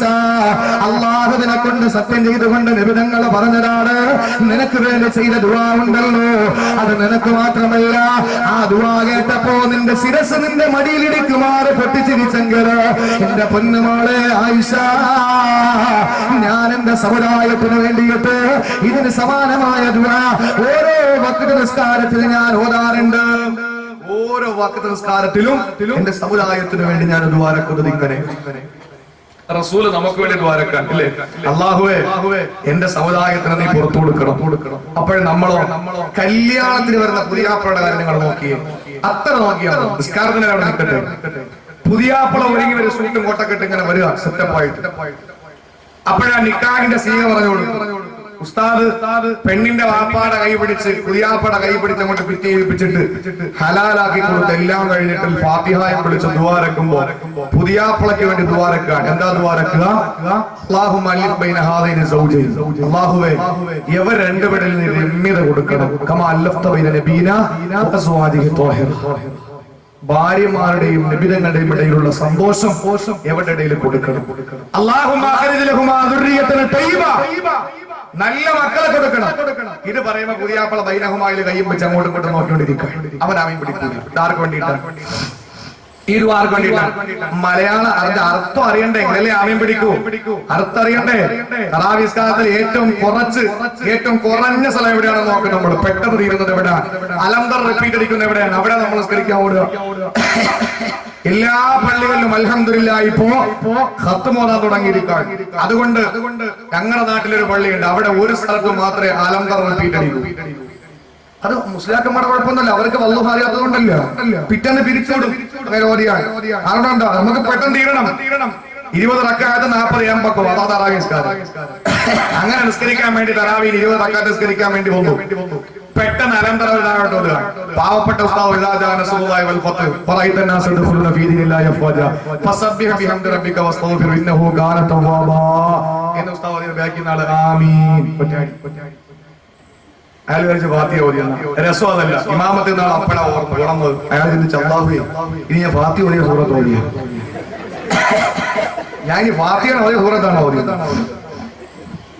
എന്റെ സഹോദരങ്ങളെ, നമുക്ക് പഠിക്കണമെന്ന് യാതൊരു പഠിക്കാൻ യാതൊരു താല്പര്യമില്ല. എന്റെ പ്രിയപ്പെട്ടവരെ, 10ഉം 12ഉം വർഷമൊക്കെ പഠിക്കാനുള്ള ഭാഗ്യം കിട്ടിയ എത്രയോ ആലിമീങ്ങളുണ്ട്. അവരൊക്കെ അൽഹംദുലില്ലാഹ് അവരുടെ എന്ത് ചോദിച്ചാലും ആകാശത്തിന് താഴെ ഭൂമിക്ക് മുകളിൽ എന്തിനെ പറ്റി ചോദിച്ചാലും മറുപടി കിതാബിന്റെ പേര് സഹിതം പറയുന്ന ഉലമാക്കൾ നമ്മുടെ രാജ്യത്ത്, നമ്മുടെ ഈ നാട്ടിൽ ജീവിച്ചിരിപ്പുണ്ട്. അവരുണ്ട്. അവരുടെ മുമ്പിലൊക്കെ പോയിട്ട് പള്ളിയിലെ ഇമാമിനെ നമ്മൾ നിശ്ചയിക്കൂല. ആകെ 2 ദിവസം നമ്മൾ പള്ളിയിൽ പോവുക. എപ്പോഴാ? ഒന്ന് ബുധനാഴ്ച ഉച്ചയ്ക്ക് മുസ്ലിയാര് പോയോന്നറിയാം, രണ്ടാമത് ജുമയ്ക്ക് വന്നോന്നറിയാം. എന്റെ സഹോദരങ്ങൾ, എങ്ങനെ പോയിട്ട് എന്ത് ചെയ്യാനാണ്? നമ്മൾ ശമ്പളം കൊടുക്കുകയാണല്ലോ. കൊടുക്കുന്ന 1500 ആണെങ്കിലും നമ്മൾ ശമ്പളം കൊടുക്കുക. നമ്മൾ ചെന്നിരുന്ന് നമ്മൾ ചോദിക്കണം, ഉസ്താദേ ഓരോ വക്കറ്റിൽ ഞാൻ വരുമ്പോ ഓരോ ആയത്തിന്റെ അർത്ഥം നിങ്ങളൊന്ന് പറഞ്ഞു തരണം, എനിക്ക് ഖുർആൻ പഠിക്കണം എന്ന് പറഞ്ഞിട്ട് പള്ളിയിൽ വന്ന് ഉസ്താദിനോട്, ഉസ്താദന്മാർ എത്രയോ അറിവ് പഠിച്ചവരാണ്. അവർക്ക് ഒന്നും പ്രസംഗിക്കാൻ കഴിയുന്നില്ല, അവർക്കൊന്നും പറയാൻ കഴിയുന്നില്ല, ആരും അവരോട് ചോദിക്കുന്നില്ല. അങ്ങനെ ഒരു സാഹചര്യത്തിൽ എന്റെ പ്രിയപ്പെട്ടവരെ, ഒരു മനുഷ്യന് ആരെങ്കിലും പോയിട്ട് ഉസ്താദേ ഒരു ഖുർആനിന്റെ ഒരു ആയത്തിന്റെ അർത്ഥം എനിക്ക് ഒരു ദിവസം പഠിക്കണം. ഇത് ഇങ്ങനെ പഠിക്കുമ്പോഴല്ലേ നമ്മൾ നാട്ടിലിരിക്കുന്ന ഒരു മഹലിരിക്കുന്ന ഒരു ഇമാമുമായിട്ട് നമുക്കൊരു ബന്ധം വരും. അങ്ങനെയല്ലേ നമുക്കൊരു ബന്ധം വരും. എന്റെ സഹോദരങ്ങളെ, ഖുർആൻ പഠിക്കാം. വിശുദ്ധമായ ഖുർആൻ, അള്ളാഹുവിന്റെ വിശുദ്ധമായ ഖുർആൻ. പ്രവാചകനെ പറ്റി മൂന്നാമതായി പറഞ്ഞത്, നമുക്ക് ഏത് സന്തോഷം വന്നാലും അതിൽ പ്രവാചകന് സന്തുഷ്ടനാണ്. നമുക്ക് വേണ്ടി റസൂൽ ദുആരക്കാണ് ഓരോ വക്കറ്റിലും. മാത്രമല്ല, അല്ലാഹുവിന്റെ റസൂലിന് നമ്മളോട് എന്ത് സന്തോഷമാണുള്ളത്. ആ സന്തോഷത്തിന്റെ ഏറ്റവും വലിയ ഉദാഹരണമല്ലേ അല്ലാഹുവിന്റെ റസൂൽ സഹാബത്തുമായി മഖബറയിൽ പോയി. അതേ പ്രവാചകന് ഖബർ സിയാറത്തിന് പോയി നിൽക്കുമ്പോ അല്ലാഹുവിന്റെ റസൂൽ പറയുകയാണ്, അസ്സലാമു അലൈക്കും ദാര ഖൗമിൻ മുഅ്മിനീൻ വഇന്നാ ഇൻശാഅല്ലാഹു ബികും ലാഹിഖൂൻ. അല്ലാഹുവിന്റെ പ്രിയപ്പെട്ട പ്രവാചകന് സലാം പറയുകയാണ്. ഖബർ സിയാറത്ത് എന്തിനാണ്? ദയാതമായി ചിന്തിക്കണ്ട, നാളെ ഇനി ചർച്ചകൾക്ക് തുടക്കം കൊടുക്കണ്ട. ഖബർ സിയാറത്ത് എന്തിനാണ് എന്ന് ഈ സലാമിലൂടെ റസൂൽ പഠിപ്പിച്ചില്ലേ? ഒന്ന്, അസ്സലാമു അലൈക്കും ദാര ഖൗമിൻ മുഅ്മിനീൻ, നിങ്ങൾക്ക് അല്ലാഹുവിന്റെ സമാധാനം ഉണ്ടാകട്ടെ. ഖബർ സിയാറത്ത് ചെയ്യാൻ പോകുന്നവരാളെ സംബന്ധിച്ചിടത്തോളം അയാൾ ചെല്ലുമ്പോൾ ഈ കിടക്കുന്ന മനുഷ്യരുടെ നേരം പോകാകണം, ഈ മനുഷ്യരെന്തെങ്കിലും ദുആ, ഈ മനുഷ്യരെന്തെങ്കിലും ഒരു ആനന്ദം ഉണ്ടാകണം ഖബറിൽ. രണ്ടാമത്തേതോ, അടുത്ത നിമിഷം ഞങ്ങളും അടുത്തേക്ക് വരാൻ പോവുകയാ എന്ന് പറഞ്ഞാൽ മരണത്തെ പറ്റി ഒരു ഓർമ്മയാണ്. ഓർമ്മയാണ്, മരണസ്മരണയാണ് സിയാറത്ത് കൊണ്ട് ഉദ്ദേശിക്കുന്നത്. അല്ലാഹുവിന്റെ റസൂൽ സഹാബത്തുമായിട്ട് മഖബറയിൽ പോയി അവിടെ നിന്ന് സലാം പറഞ്ഞു. എന്നിട്ട് അല്ലാഹുവിന്റെ റസൂൽ പറഞ്ഞതെന്തെന്നറിയോ? ഹബീബായ നബി തങ്ങൾ പറയുകയാണ്, ആ സന്ദർഭത്തിൽ സലാം പറഞ്ഞപ്പോൾ അബൂ ഹുറൈറ റളിയല്ലാഹു തആല അടുത്തുണ്ട്. അല്ലാഹുവിന്റെ റസൂൽ സലാം പറഞ്ഞിട്ട് പറയുകയാണ്, എന്റെ സഹോദരന്മാരെ കാണാൻ ഞാൻ കൊതിക്കുകയാ, എന്റെ സഹോദരന്മാരെ കാണാൻ ഞാൻ കൊതിക്കുകയാണ്. ആ സന്ദർഭത്തിൽ അബൂ ഹുറൈറ അടങ്ങുന്ന സഹാബത്ത് ചോദിക്കുകയാണ്, അബലസ്നാ ഇഖ്വാനുക യാ റസൂലല്ലാഹ്, നബിയേ നിങ്ങളെ സഹോദരൻ ഞങ്ങളല്ലേ, നിങ്ങളുടെ സഹോദരങ്ങൾ ഞങ്ങളല്ലേ നബിയെ എന്ന് ചോദിച്ചപ്പോ അല്ലാഹുവിന്റെ റസൂൽ പറയുന്നു, ബല്ലന്തും സ്വഹാബി, അല്ല നിങ്ങൾ എന്റെ സഹാബത്താ, നിങ്ങൾ എന്റെ സഹാബത്താണ്, സഖാക്കളാ. എന്റെ സഹോദരങ്ങൾ വന്നിട്ടില്ല, അവര് വരാനിരിക്കുന്നതേ ഉള്ളൂ, അവര് വന്നിട്ടില്ല. ആരെ പറ്റിയിട്ടോ? പള്ളിക്കലുള്ള തോളൂരെന്ന് പറയുന്ന പ്രദേശത്തുള്ള എന്നെയും നിങ്ങളെയും പറ്റിയിട്ടാ. അല്ലാഹുവിന്റെ റസൂൽ പറഞ്ഞു, നൂറ്റാണ്ട് 14 മുമ്പ് അവർ വന്നിട്ടില്ല, വരാനിരിക്കുന്നതേ ഉള്ളൂ. അവരെ കാണാൻ എനിക്ക് വല്ലാത്ത പൂതിയാണ്, കൊതിയാ.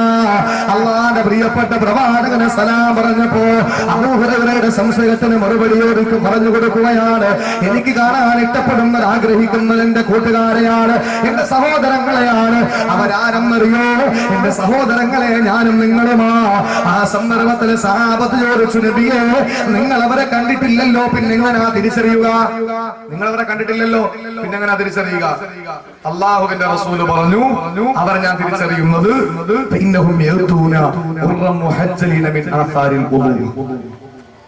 വുദൂഇന്റെ അടയാളങ്ങൾ അവരുടെ കയ്യിലും കാലിലും മുഖത്തും എനിക്ക് കാണാൻ കഴിയും. അങ്ങനെ ഞാൻ അവരെ തിരിച്ചറിയും. ജീവിതത്തിൽ ഒതു കൊടുക്കാത്തവനെ റസൂല് തിരിച്ചറിയൂല. നിസ്കാരം ഉണ്ടെങ്കിൽ ഒതു കൊടുക്കാൻ പറ്റും.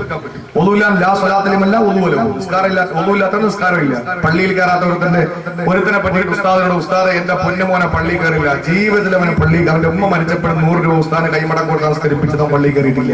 നിങ്ങൾ എങ്ങനെയാണ് പള്ളിയിൽ കയറ്റണം? ഉസ്താദ് പറഞ്ഞു, നിങ്ങളുടെ മോൻ എന്താ വീക്ക്നെസ്, ചില മക്കൾക്ക് എന്തെങ്കിലും കിട്ടുമെന്ന് പറഞ്ഞാൽ അവർ പള്ളി കയറും. ആ സമയത്ത് അയാൾ പറഞ്ഞു, എന്റെ മോനെ ആട്ടിൻകുട്ടി എന്ന് പറഞ്ഞാൽ പ്രിയോ, ആട് കിട്ടുന്ന എവിടെ വേണോ പോകും, എന്തുവേണോ ചെയ്യും, ആരാണോ കൊല്ലും. ഉസ്താദ് വിളിച്ചിട്ട് പറഞ്ഞു, പൊന്നുമോനെ നിനക്ക് ഒരു ആട്ടിൻകുട്ടിയാണ്, നീ പള്ളി കയറി. ഒരാൾ വാങ്ങിക്കാൻ പള്ളി കയറി. പിന്നെ 40 ദിവസം പള്ളിയിലുണ്ട്. ഫാനിടുന്നത് അവനാണ്, ട്യൂബ് ഓഫ് ആക്കുന്നവനാണ്, ഹൗദിൽ വെള്ളം നിറയ്ക്കുന്നവനാണ്, എല്ലാം അവനാണ്. മോദിനൊരു ജോലിയിൽ ഇക്കാമത്ത് വേണമെങ്കിൽ കൊടുക്കും, സമയത്ത് ഭാഗം വിളിക്കും, എല്ലാ ജോലിയും അവനെ എടുക്കാൻ. 40ന്റെ ഇശാക്ക് സലാം കിട്ടിയപ്പോൾ ഉസ്താദ് നോക്കിയപ്പോൾ അങ്ങേറ്റത്ത് ഒരാൾ എഴുന്നേറ്റിരിക്കുക, കുന്തന കുറ്റി പോലെ. സലാം വീട്ടുകാരുടെ ഉസ്താദ് സുബ്ഹാനല്ലാഹ് വിളിച്ചു നോക്കി. സുബ്ഹാനല്ലാഹ് ആരും പറഞ്ഞിട്ടില്ല. 40 നിസ്കരിച്ച ആടുകാരാണ്, ആടുകാരില്ല. പിന്നെ സുബ്ഹാനല്ലാഹ് ഇല്ല. ആട്ടുകുട്ടി ഇവിടെ ഉസ്താദ് പറഞ്ഞിട്ട് പൊന്നുമോനെ, ഉസ്താദ് അങ്ങനെ ആട്ടുകുട്ടി വെച്ച് കൊടുക്കുക. ആട്ടുകുട്ടി വാങ്ങി 9000 രൂപ, കിട്ടുന്ന ശമ്പളം 4500 രൂപ. ഉസ്താദ് പറഞ്ഞ മോനെ ആട്ടുകുട്ടി എങ്ങനെ കിട്ടും? അല്ലാഹു തആല ആട് ബറക്കത്തുള്ള ജീവിയാണ്, അതുപോലെ നിന്റെ ജീവിതത്തിൽ അല്ലാഹ് ബറക്കത്ത് ഉരിയുമെന്നാണ് ഞാൻ പറഞ്ഞത്. അവൻ പറഞ്ഞ മൊയ്ലാക്കന്മാര് മൊത്തം കള്ളന്മാർ, അതുകൊണ്ട് അള്ളാഹ് ഈ 40 ഞാൻ ഒതു കൊടുക്കാൻ ശ്രമിച്ചത്. നിങ്ങൾ ആരുടെ കളിക്കുക? നിങ്ങൾ പറ്റിക്കുന്ന എനിക്കറിയാം, അതുകൊണ്ട് 40 ഞാൻ ഒതു കൊടുക്കാൻ അനുസരിച്ചത്. എന്റെ സഹോദരങ്ങളെ, നിസ്കാരമില്ലാത്തവന് ഒതുവില്ലല്ലോ, ഒതു കൊടുക്കുന്ന എന്തിനാ നിസ്കരിക്കാതെ? ആ മനുഷ്യനെ എങ്ങനെ പ്രവാചകൻ നാളെ തിരിച്ചറിയുക? നബിദിനത്തിനെന്ന് രാവിലെ വലിയ വണ്ടി പിടിച്ചു. ഞാൻ നബിദിനത്തിന് എതിരല്ല. അള്ളാഹുവിന്റെ റസൂലിന്റെ അവദാനങ്ങൾ പാടിയും പറഞ്ഞും പ്രസംഗിച്ചും പാട്ടുപാടിയും മൗലിദോടിയിട്ട് നമുക്ക് ഏത് ടൗണിലും ഏത് ജംഗ്ഷനിലും റസൂലുള്ളാഹിനെ നമുക്ക് വിശദീകരിച്ചു കൊടുക്കാം. അത് വേണം എന്റെ പ്രിയപ്പെട്ടവരെ. പക്ഷേ ഇതൊന്നുമില്ലാതെ റബീഉൽ അവ്വലാകുമ്പോ ഒരു വലിയ വണ്ടി പിടിച്ച് അതിനകത്ത് ഒരുപാട് ബോക്സ് അങ്ങോട്ട് അടുക്കി വെച്ചു. അവിടെ കയറി നിന്നു. എന്നിട്ടൊരു മുദ്രാവാക്യത്തോടെ പോവുകയാ. സുബഹിയുടെ ബാങ്ക് കേട്ട് അത് കഴിഞ്ഞൊരു ചായ കുടിച്ചുകൊണ്ട്, കട്ടൻ ചായ കുടിച്ചുകൊണ്ട് ഇറങ്ങുന്ന ആഘോഷം എപ്പോഴാ തീരുക? ഇശാ നമസ്കാരം കഴിയുമ്പോൾ ആരെയെങ്കിലും അടിച്ചുകൊണ്ടാണ് അവസാനിപ്പിക്കുക. ഇതിനിടയിൽ 4 വഖത്ത് കഴിഞ്ഞു പോയി. ഏതെങ്കിലും ഒരു പള്ളിയുടെ മുമ്പിൽ ഇറങ്ങി നിസ്കരിക്കോ? കഴുതകൾ നിസ്കരിക്കൂല. ഇവൻ എങ്ങനെ നാളെ റസൂൽ തിരിച്ചറിയുക? അല്ലാഹുവിന്റെ നബിയെ ഞാൻ ബോക്സും വെച്ച് കെട്ടിക്കൊണ്ട് ഓടിയെന്ന് പറഞ്ഞാൽ റസൂൽ തിരിച്ചറിയോ? ഇല്ല. ഇത് അബൂ ഹുറൈറ റളിയല്ലാഹു അൻഹുവിന് നേരിട്ടുണ്ടായ സംഭവമല്ലേ? നബിയെ നിങ്ങൾ എങ്ങനെ അവരെ തിരിച്ചറിയുക? അല്ലാഹുവിന്റെ റസൂൽ പറഞ്ഞു, എങ്ങനെ സംശയിക്കുന്ന അബൂ ഹുറൈറ, ഇന്നഹും യൗതൂന അവർ കടന്നു വരുന്നത് ഹുർറം മുഹജ്ജരീന മിൻ ആസാരിൽ വുളൂ. വുളൂവിന്റെ അടയാളങ്ങൾ അവരുടെ മുഖത്തും കൈകാലുകളിലും എനിക്ക് കാണാൻ കഴിയും. ആ സന്ദർഭത്തിൽ റസൂൽ തിരിച്ചറിയുമെന്നാണ്. അപ്പൊ നമ്മളെ കാണാനും റസൂൽ ആഗ്രഹിക്കല്ലേ? അപ്പൊ നമുക്കും കാണണ്ടേ? കാണണമെങ്കിൽ 3 സ്ഥലത്ത് നമുക്ക് കാണാം. ഇൻഷാ അല്ലാഹ് അവസാനം പറയാം. ചുരുക്കി ഞാൻ പറയുക, അല്ലാഹുവിന്റെ റസൂലിനെ പറ്റിയിട്ട് വിശുദ്ധ ഖുർആൻ മൂന്നാമതായിട്ട് പറഞ്ഞു, നമുക്ക് ഏത് സന്തോഷം വന്നാലും അത് റസൂലും സന്തുഷ്ടനാണ് തീർന്നില്ല. നാലാമതായി വിശുദ്ധ ഖുർആൻ പറയുന്ന ബിൽ മുഅ്മിനീന റഊഫുർ റഹീം,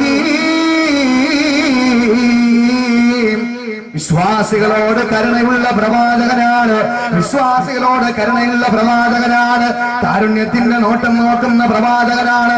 നിങ്ങൾക്കറിയുമോ എന്റെ സഹോദരങ്ങള്, അല്ലാഹുവിന്റെ റസൂല് കരുണയുള്ള പ്രവാചകനാണ്, കാരുണ്യവാനാണ്, കരുണാമയനാണ്. സർവ്വലോകത്തിന് കാരുണ്യവാനായിട്ടാണ് നബിയെ അങ്ങനെ നാം അയച്ചിട്ടുള്ളത്. സർവ്വലോകത്തിന് കാരുണ്യമായിട്ട്. ഇവിടെ മുസ്ലിങ്ങൾ മാത്രമല്ലല്ലോ, മുസ്ലിങ്ങൾക്ക് മാത്രം റസൂൽ കരുണ കാണിച്ചിട്ടുള്ളൂ? അല്ല, മുസ്ലിങ്ങൾക്ക് കരുണ കാണിച്ചിട്ടുണ്ട്, മനുഷ്യന് കരുണ കാണിച്ചിട്ടുണ്ട്, മൃഗങ്ങൾക്ക് കരുണ കാണിച്ചിട്ടുണ്ട്. എന്റെ സഹോദരങ്ങളെ, പ്രവാചകന് കരുണ കാണിക്കുന്നു. വിശ്വാസിക്ക് മാത്രമല്ല, വിശ്വാസിക്ക് എങ്ങനെ കാരുണ്യവാനാകുന്നത്? അവന് ഹിദായത്ത് കൊണ്ടാണ്. നമുക്ക് ഹിദായത്ത് തന്നില്ലേ? നമ്മൾ എന്റെ സഹോദരങ്ങളെ, മുസ്ലിം ആയിരുന്നില്ല അവസ്ഥ ഒന്ന് ആലോചിച്ച് നോക്കിയേ. നമ്മൾ എത്ര സമ്പത്ത് ഉണ്ടായിട്ടെന്താ, എത്ര സമ്പത്ത്, ജീവിതത്തിന്റെ ഒരുപാട് നിമിഷങ്ങൾ ഈ കേരളത്തിന് സമ്മാനിച്ച്, ഒരുപാട് പുസ്തകങ്ങളും ഒരുപാട് രചനകളും സമ്മാനിച്ച്, ഏതോ ഒരു ചുടുകാട്ടിൽ ചുട്ടരിക്കപ്പെട്ട മാധവിക്കുട്ടി ഇന്ന് പാളയം മുസ്ലിം ജമാഅത്തിന്റെ ഖബർസ്ഥാനില് ജ്വലിക്കുന്ന നക്ഷത്രമായിട്ട് കമലാ സുറയ്യ കിടന്നുറങ്ങുക. എന്തുകൊണ്ടാണ്? അല്ലാഹു തആല ഹിദായത്ത് കൊടുത്തപ്പോൾ പള്ളിപ്പറമ്പിലെത്തി. ഇല്ലെങ്കിലോ ചുട്ടരിക്കപ്പെടേണ്ട സാഹചര്യമാണ്. എത്രയോ പേര് അങ്ങനെ ഇസ്ലാമിലേക്ക് വന്നത്. പള്ളിയുടെ മിനാരങ്ങൾ പ്രശ്നമാണ്. പള്ളികളുടെ മിനാരം അതൊക്കെ തകർക്കണം എന്ന് പറഞ്ഞിട്ട് ഇറങ്ങിപ്പോയ ഒരാള് ഒരു വേള ഇതിന്റെ ഇസ്ലാമിനെ പറ്റി ഒന്ന് പഠിച്ചപ്പോൾ അയാൾ ഇന്ന് ഏറ്റവും വലിയ മിനാരമുള്ള പള്ളി വെച്ചിട്ട് കൊടുക്കാൻ വേണ്ടി നടക്കാൻ. ആലോചിച്ച് നോക്കിയേ, അതാണ് ഇസ്ലാം എന്ന് പറയുന്നത്. ഒരു പണ്ഡിതൻ, എന്റെ സഹോദരങ്ങളെ, അദ്ദേഹം കരുനാഗപ്പള്ളിയിൽ ഇറങ്ങാൻ വേണ്ടിയിട്ട് ബസ് കയറി തിരുവനന്തപുരത്ത്. വ്യക്തിപരമായി ഒരു ആളായിരുന്നു പറയുന്നത്, അല്ലാതെ പറയില്ല. ആ പണ്ഡിതൻ ബസ്സിനകത്ത് കയറി നോക്കിയപ്പോൾ സീറ്റുണ്ട്, ഇരുന്നു. അദ്ദേഹത്തിന് കരുനാഗപ്പള്ളിയിൽ ഇറങ്ങി. കുറെ കഴിഞ്ഞപ്പോൾ നിയാപുരത്ത് നിന്ന് ഒരു വൃദ്ധനായ ഒരു സഹോദരൻ, ഒരു വലിയ കുറിയൊക്കെ ഇട്ട് നരച്ച ദാടിയുള്ള ഒരു വൃദ്ധനായ ഒരു ഹൈന്ദവ സഹോദരൻ വണ്ടിക്ക് ഒരാള് പോലും എഴുന്നേറ്റ് കൊടുത്തില്ല. അദ്ദേഹം മാത്രം നിൽക്കാൻ. ഈ പണ്ഡിതൻ നോക്കുമ്പോൾ ഒരാള് മാത്രം നിൽക്കുന്നു. പാപ്പാന്റെ പ്രായമുണ്ട്. ഉസ്താദ് ആ തലയിൽ കിടന്ന തൊപ്പിയെടുത്ത് സീറ്റ് ബുക്ക് ചെയ്ത്, അതായത് അവിടെ ആളുണ്ടെന്ന് അറിയിച്ചിട്ട് അദ്ദേഹം ഇറങ്ങി വന്ന് ഈ വൃദ്ധനായ സഹോദരനെ പിടിച്ച് അവിടെ കൊണ്ടിരുത്തി. എന്നിട്ട് കൂടെ നിന്നു. കുറച്ച് കഴിഞ്ഞു ആ സഹോദരന്റെ അടുക്കൽ തന്നെ ഉസ്താദിന് സീറ്റ് കിട്ടി. അവിടെ ഇരുന്നു. ആ വയസ്സൻ ചോദിച്ചു, മുസ്ലിയാരെ, ഒരാളും എനിക്ക് എഴുന്നേറ്റ് തന്നില്ല, നിങ്ങൾ മാത്രം ഇങ്ങനെ എഴുന്നേറ്റ് തരാൻ കാരണം? ഉസ്താദ് പറഞ്ഞു, ഞങ്ങളുടെ പ്രവാചകം പഠിപ്പിച്ചതന്നെ വലിയവരെ ബഹുമാനിക്കണം, കൊച്ചുകുട്ടികളുടെ കരുണ കാണിക്കണം. അത് ആരായിരുന്നാലും അങ്ങനെ, ഏത് സമുദായമാണെങ്കിലും അങ്ങനെ തന്നെ. അതുകൊണ്ട് ഞാൻ അങ്ങനെ കാണിച്ചു. ചുരുക്കി പറഞ്ഞാൽ എന്റെ സഹോദരങ്ങളെ, ചവറയെത്തി ആ ഉസ്താദിന്റെ കൈ പിടിച്ച ആ സഹോദരൻ മുസ്ലിമായി. നമ്മളെ പ്രവർത്തനം കണ്ട് ആരാ ഇസ്ലാമിലേക്ക് വരിക? എന്റെ സഹോദരങ്ങൾ ആലോചിച്ച് നോക്ക്. നാടോടി പെണ്ണിന്റെ ചൂട് പറ്റിക്കിടന്ന പൊന്നുമോള് 2 വയസ്സുകാരി പൊക്കിയെടുത്ത് കൊണ്ടുപോയ ക്രൂരമായിട്ട് മാനഭംഗപ്പെടുത്തിയത് തിരൂരുകാരനായ മുസ്ലിമല്ലേ? എന്റെ പ്രിയപ്പെട്ടവർ, ഇത് പറയുമ്പോ മൈക്ക് നമ്മളെ തന്നെ കളിയാക്കുമെന്ന് ചോദിച്ചാൽ ജനങ്ങൾ പൊട്ടന്മാരല്ല, പത്രം വായിക്കുന്നവരാണ്. ഏത് തെറ്റെടുത്ത് നോക്കിയാലും, എന്ത് പ്രശ്നമെടുത്ത് നോക്കിയാലും എന്റെ പ്രിയപ്പെട്ടവരെ, അച്ചാറിന് വേണ്ടിയിട്ടെങ്കിലും ബറക്കത്തിന് വേണ്ടിയിട്ടെങ്കിലും നമ്മുടെ സമുദായത്തിലുള്ളവരുണ്ടാകും. എന്തുകൊണ്ടാണ്? ഇത് നമുക്ക് വ്യക്തമാക്കി കൊടുക്കണം. അങ്ങനെയുള്ളവർ മുസ്ലിങ്ങളല്ല. മുസ്ലിം എന്ന് പറഞ്ഞാൽ അവൻ ഇസ്ലാമികമായ ജീവിതം നയിക്കുന്നവനാണ്. അല്ലാഹുവിന്റെ റസൂൽ ലോകത്ത് എല്ലാവർക്കും കാരുണ്യവാനായിട്ടാണ് വന്നത്. ഹിദായത്തിലൂടെയാ വിശ്വാസിക്ക് അല്ലാഹുവിന്റെ റസൂൽ കാരുണ്യമായത്. എങ്ങനാ എന്റെ പ്രിയപ്പെട്ടവരെ, കാഫിറിന് അല്ലാഹുവിന്റെ റസൂല് കാരുണ്യവാനായത്? അത് ശിക്ഷ പിന്തിപ്പിക്കൽ കൊണ്ടാണ്. ഇപ്പൊ ശിക്ഷ കൊടുക്കൂലല്ലോ. ഇപ്പൊ എന്തൊക്കെ കാണിച്ചാലും അല്ലാഹു തആല ഇവിടെ ആരെയും ശിക്ഷിക്കൂല, ഇവിടെ ആർക്കുള്ള ശിക്ഷ കൊടുക്കൂല. അത് അല്ലാഹു മാറ്റി വെച്ചിരിക്കുകയാണ്. നാളെ പരലോകത്തേക്ക് വേണ്ടി അല്ലാഹു മാറ്റി വെച്ചിരിക്കുകയാണ്. അതുകൊണ്ട് എന്റെ സഹോദരങ്ങളെ, ആ നാലാമതായ വിശുദ്ധമായ ഖുർആൻ പറഞ്ഞത് അല്ലാഹുവിന്റെ റസൂൽ വിശ്വാസികളോട് കാരുണ്യം കാണിക്കുന്ന പ്രവാചകനാണ്. അല്ല, ലോകത്തോട് കരുണ കാണിക്കുന്ന പ്രവാചകനാണ്. ഹബീബായ നബിതങ്ങളെന്ന് വിശുദ്ധ ഖുർആൻ നാലാമതായി പറഞ്ഞിട്ട് അല്ലാഹു തആല അഞ്ചാമതായി സീൽ വെക്കുന്നത് എന്ത് പറഞ്ഞുകൊണ്ടെന്നറിയോ? നബിയേ, അങ്ങ് അങ്ങയുടെ സമുദായത്തിന്റെ സമൂഹത്തിന്റെ ഇടയിൽ നിന്ന് വന്ന പ്രവാചകനാ, അവരുടെ ദുഃഖത്തിൽ പങ്കെടുക്കുന്ന പ്രവാചകനാ, അവരുടെ സന്തോഷത്തിൽ പങ്കാളിയാകുന്ന പ്രവാചകനാ, അവരോട് കരുണയുള്ള പ്രവാചകനാ.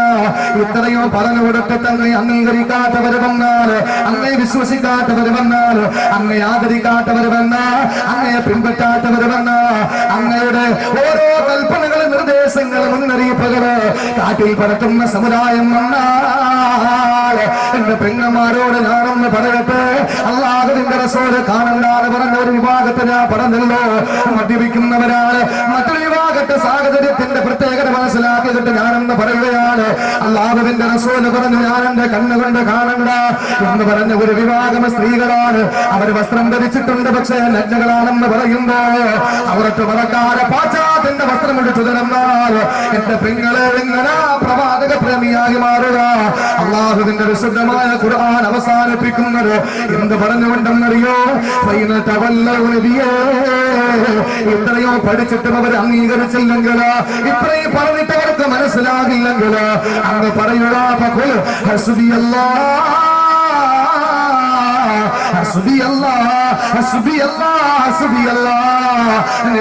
പറഞ്ഞു കൊടുത്തേക്ക് എനിക്ക് അല്ല മതി, നിങ്ങൾ എനിക്ക് വേണ്ട, എനിക്ക് ഒരുപാട് അനുയായികൾ വേണമെന്ന് ആഗ്രഹിക്കുന്നില്ല, അന്തസ് നടിക്കുന്നില്ല, എനിക്ക് അന്തസ് നടിക്കണ്ട. പക്ഷേ എന്റെ പ്രിയപ്പെട്ടവര്, വിശ്വാസികൾ നാളെ പരലോകത്ത് വരുമ്പോൾ വിശ്വാസികളുടെ ആധിക്യത്തെ കണ്ടുകൊണ്ട്, വിശ്വാസികളുടെ പെരുപ്പത്തെ കണ്ടുകൊണ്ട് അല്ലാഹുവിന്റെ റസൂല് പറഞ്ഞു, ഒരുപാട് പ്രസവിക്കുന്ന പെണ്ണിനെ കല്യാണം കഴിച്ചോ, നാളെ എന്റെ അനുയായികളുടെ പെരുപ്പം കണ്ടോ ഞാൻ അഭിമാനിക്കുന്നതാ. അഭിമാനമുണ്ട്, പക്ഷേ അഹങ്കാരമില്ല, അന്തസ് നടിക്കൂല. ഹബീബായ നബിതങ്ങളെ തന്റെ അനുയായികളുടെ പെരുപ്പം കണ്ട് സന്തോഷിക്കുമെന്ന് പറയുമ്പോൾ ഹബീബായ നബിതങ്ങളോട് അല്ല പറയുന്ന നബിയെ, അവര് പിന്തിരിഞ്ഞു പോയാ, അവര് വിശ്വസിച്ചില്ലെങ്കിൽ, അങ്ങ് അംഗീകരിച്ചില്ലെങ്കിൽ അവരോട് പറയുക അല്ലാഹു എനിക്ക് മതി, പടച്ചോരെനിക്ക് മതി എന്നങ്ങ് പറഞ്ഞേക്ക്. അല്ലേ? അള്ളാഹുവിന്റെ റസൂല് പറഞ്ഞ എല്ലാവരും സ്വർഗത്തിൽ പോകും. എന്റെ സമുദായപ്പെട്ട എല്ലാവരും സ്വർഗത്തിൽ പോകും. ആരാ പോകാത്ത? എല്ലാരും പോകുന്നതാണ്. ഈ നിസ്കാരവും നോമ്പും സംഘടിതമായ വിഭാഗത്തിന്റെ പ്രതിഫലം എന്തെന്നറിയോ? അള്ളാഹുവിന്റെ റസൂല് പറയാൻ, ചിലര് സ്വർഗത്തിൽ പോയി, നരകാവകാശികൾ നരകത്തിലും പോയി. അക്കൂട്ടത്തില് സ്വർഗാവകാശികൾ അള്ളാഹിനോട് ചോദിക്കുമ്പോ തന്നെ, പിന്നെ അള്ളാഹ് എപ്പോഴും കാണാമല്ലോ, അള്ളാഹുനോട് ചോദിക്കുമ്പോ അത്രേ, അള്ളാഹുവേ ഇന്ന ആളുകളെ കണ്ടില്ലല്ലോ, ഞങ്ങൾ ഒരുമിച്ചാണ് നിസ്കരിക്കാൻ പോയിരുന്നത് പള്ളിയിൽ, ഞങ്ങൾ ഒരുമിച്ചാണ് ഹജ്ജിന് പോയത്, ഞങ്ങൾ ഒരുമിച്ചാണ് ഉളുഹിയയിൽ പങ്കാളികളായത്, ഞങ്ങൾ ഒരുമിച്ചാണ് ഇബാദത്തെടുത്ത് തറാവീഹ് നിസ്കരിച്ചത്, അവരെ കാണാനില്ലല്ലോ എന്ന് പറയുമ്പോൾ അല്ലാഹു തആല അവരോട് പറയുമത്രേ, അവര് ഏതോ ഒരു തെറ്റിന്റെ പേരിൽ നരകശിക്ഷ അനുഭവിക്കാൻ. ആ സന്ദർഭത്തിൽ അവരോട് അല്ലാഹു തആല അവരോട് നരക അവകാശികളായി മാറിപ്പോയി എന്ന് പറഞ്ഞപ്പോൾ അവർ അല്ലാഹുവിനോട് പറയുമത്രേ, പടച്ചവനെ ഞങ്ങളോടൊപ്പം നിസ്കരിക്കാൻ വന്നതല്ലേ, ഞങ്ങളോടൊപ്പം ഉളുഹിയിൽ പങ്കാളിയായിട്ടല്ലേ, ഞങ്ങളോടൊപ്പം ഹജ്ജിന് വന്നതല്ലേ, അതുകൊണ്ട് അവരെ ഒന്ന് രക്ഷപ്പെടുത്തുക. അള്ളാന്റെ റസൂല് പറയുന്നു, ഈ ഒരൊറ്റ വാക്ക് കാരണത്താൽ അവരെ നരകത്തിൽ നിന്ന് രക്ഷപ്പെടുത്തി അവരുടെ ശുപാർശയിലൂടെ സ്വർഗത്തിൽ കടത്തിക്കൊണ്ടുപോകുമെന്ന് ആദരവായ പ്രവാചകൻ നബി മുഹമ്മദ് മുസ്തഫ. ഒറ്റയ്ക്ക് വീട്ടീകരിക്കുന്ന കാക്കായെ സംബന്ധിച്ചിടത്തോളം കൂട്ടുകാരും പള്ളി വരണ കണ്ടിട്ടില്ലെങ്കിൽ നാളെ സ്വർഗത്തിൽ പോകുമ്പോൾ അവനെ പറ്റി അന്വേഷിക്കാറില്ല. അല്ലേ? നാട്ടിൽ നിസ്കരിക്കാൻ വരാത്ത ഒരാൾക്ക് രോഗം വന്നാൽ ആരെങ്കിലും തിരക്കും, അവരെ നമ്മൾ സാധാരണ കാണാറില്ല. എന്നും പള്ളിയിൽ വരുന്ന ആള് ബാങ്ക് കൊടുത്താൽ അപ്പോൾ പള്ളി വരുന്ന ഒരു സാധുവായ സഹോദരൻ, ഒരു ദിവസം അയാളെ കണ്ടില്ലെങ്കിൽ ജനങ്ങൾ പറയും, ഇന്ന് മറ്റാളെ കണ്ടില്ലല്ലോ, ആവശ്യം കാണും. അടുത്ത വക്കത്തൂടെ വരാതിരുന്നാൽ അന്വേഷിക്കും, അവനെവിടെ പോയി. അടുത്ത വക്കത്തൂടെ വരാതിരുന്നാൽ വീട്ടിൽ ചെല്ലും. അല്ലേ? അവനെവിടെ പോയി, രോഗിയാണോ? അപ്പോഴാണ് അവന്റെ രോഗം അവരറിയുക. ഇവരിവിടെ നിസ്കരിക്കുമ്പോൾ അവിടെ അല്ലാഹു തആല ആരോഗ്യ സമയത്ത് പള്ളിയിൽ പോയി നിസ്കരിച്ച ചെറുപ്പക്കാരന് ഒരു അനാരോഗ്യം വരുമ്പോൾ, ഒരു അപകടം വരുമ്പോൾ, എന്റെ പൊന്നുമോനെ വീട്ടിലെ കിടക്കയിലേക്ക് കിടക്കുമ്പോ നിസ്കരിച്ചതിന്റെ പ്രതിഫലം അല്ലാഹു രേഖപ്പെടുത്തുകയാണ്. നിന്നെ ജനങ്ങൾ തിരിച്ചറിയണോ? നീ പള്ളിയിൽ പോകുന്നവനാകണം. ലാ സ്വലാത്ത ലിജാരിൽ മസ്ജിദി ലാ ഫിൽ മസ്ജിദി. പള്ളിയുടെ അയൽവാസിക്ക് പള്ളിയിലല്ലാതെ നിസ്കാരം ഇല്ലെന്നാണ്. അവൻ പറയും സാറേ ഞങ്ങളുടെ പള്ളിയിൽ അയൽവാസിയാകണമെങ്കിൽ 40 വീടിന്റെ ഇപ്പുറത്ത് വേണ്ടേ. എടോ മടവൂര് പള്ളിയിൽ നിന്ന് അല്ലെങ്കിൽ പള്ളിക്കപ്പള്ളിയിൽ നിന്ന് അല്ലെങ്കിൽ കാട്ടുപുറശ്ശേരി പള്ളിയിൽ നിന്ന് 40 വീട് ഇങ്ങോട്ടില്ലെങ്കിലും ഇവിടെ നിന്ന് ഇങ്ങോട്ട് എണ്ണി നോക്കിയേ തോളൂര് തയ്ക്കാവിൽ നിന്ന് 6 വീടപ്പുറത്തല്ലേ നിന്റെ വീട് പള്ളി. എന്റെ സഹോദരങ്ങളെ ഓരോ പള്ളി അല്ലെങ്കിൽ അടുത്ത പള്ളിയുമായിട്ട് നമുക്ക് അടുപ്പമുണ്ട്. അതുകൊണ്ട് നമുക്ക് പള്ളിയാണ് നിസ്കാരം, നമുക്ക് പള്ളിയിലാണ് നിസ്കാരം ഉള്ളത്. അങ്ങനെ പോയാലുള്ള ഗുണമതാണ്. എന്റെ പ്രിയപ്പെട്ട സഹോദരങ്ങളെ, അല്ലാഹുവിന്റെ റസൂല് പറഞ്ഞു കുല്ലു ഉമ്മത്തി യദ്ഖുലൂനൽ ജന്ന, എന്റെ സമുദായം മുഴുവനും സ്വർഗ്ഗത്തിൽ പോകും. എല്ലാവരും പോകും. പോകാൻ കഴിയാത്തവരെ അല്ലാഹു തആല പല കാരണങ്ങൾ കൊണ്ട് രക്ഷപ്പെടുത്തും. എന്തെല്ലാം കാരണങ്ങൾ കൊണ്ടാണ് രക്ഷപ്പെടുത്തുക? സ്വർഗ്ഗത്തിന്റെ മുമ്പിൽ വഴക്ക് കൂടുന്ന 3 വിഭാഗത്തെ പറ്റി അല്ലാഹു റസൂല് പഠിപ്പിച്ചു. സ്വർഗ്ഗത്തിന്റെ മുമ്പിൽ വഴക്കൂടുന്ന 3 വിഭാഗത്തെ പറ്റിയിട്ട് ഒരാള് ധർമ്മിഷ്ഠനാണ്, അയാൾക്ക് ആദ്യം സ്വർഗത്തിൽ കയറണം. രണ്ടാമതൊരു പണ്ഡിതനാണ്, അയാൾക്ക് ആദ്യം സ്വർഗത്തിൽ കയറണം. മൂന്നാമത്തൊരു ഹാജിയാര, അയാൾക്കും ആദ്യം സ്വർഗത്തിൽ കയറണം. ജിബ്രീൽ വന്നിട്ട് അവരുടെ മധ്യസ്ഥത വഹിക്കുമെന്നാണ്. എന്താ ധർമ്മിഷ്ഠനോട് ചോദിക്കും, എന്താ നിന്റെ പ്രശ്നം? എന്റെ നാട്ടില് 5 പൈസ ആരും കൊടുക്കൂല, പക്ഷെ ഞാൻ ഏത് വിഷയത്തിലും മുമ്പന്തിയില്ല. പള്ളിപ്പണി വന്നാൽ ഞാൻ അപ്പോൾ 10,000, എന്ത് വന്നാലും ഞാൻ 50,000. അതുകൊണ്ട് എനിക്കാണ് സ്വർഗത്തിൽ പോണ്ടേ. ആചാര്യ പ്രശ്നം, നാട്ടിൽ ആദ്യമായിട്ട് ഹജ്ജിന് പോയാൽ അപ്പൊ സ്വർഗത്തിന് ആദ്യമായിട്ട് എനിക്ക് പോണ്ടേ. അവർ 2 പേരോട് ചോദിക്കും, നിങ്ങൾക്ക് ധർമ്മം ചെയ്താൽ കൂലി കിട്ടുമെന്ന് പഠിപ്പിച്ചാരാ? നിങ്ങൾ ഹജ്ജിന് പോയാൽ കൂലിയുള്ളത് പഠിപ്പിച്ചാരാ? അത് എനിക്കൊന്നും മുസ്ലിയാരാ എന്നാ മാറിക്കൂടെ. അയാള് കയറട്ടെ. മുസ്ലിയാര് പറയുന്നുണ്ടെന്നറിയോ, കാര്യം കയറൂല. അദ്ദേഹം പറയും അല്ലാഹുവേ, ഈമ പഠിക്കാൻ എന്റെ മാതാപിതാക്കൾ എന്നെ ഈമ പഠിപ്പിക്കാൻ അവർക്ക് കഴിവില്ലായിരുന്നു.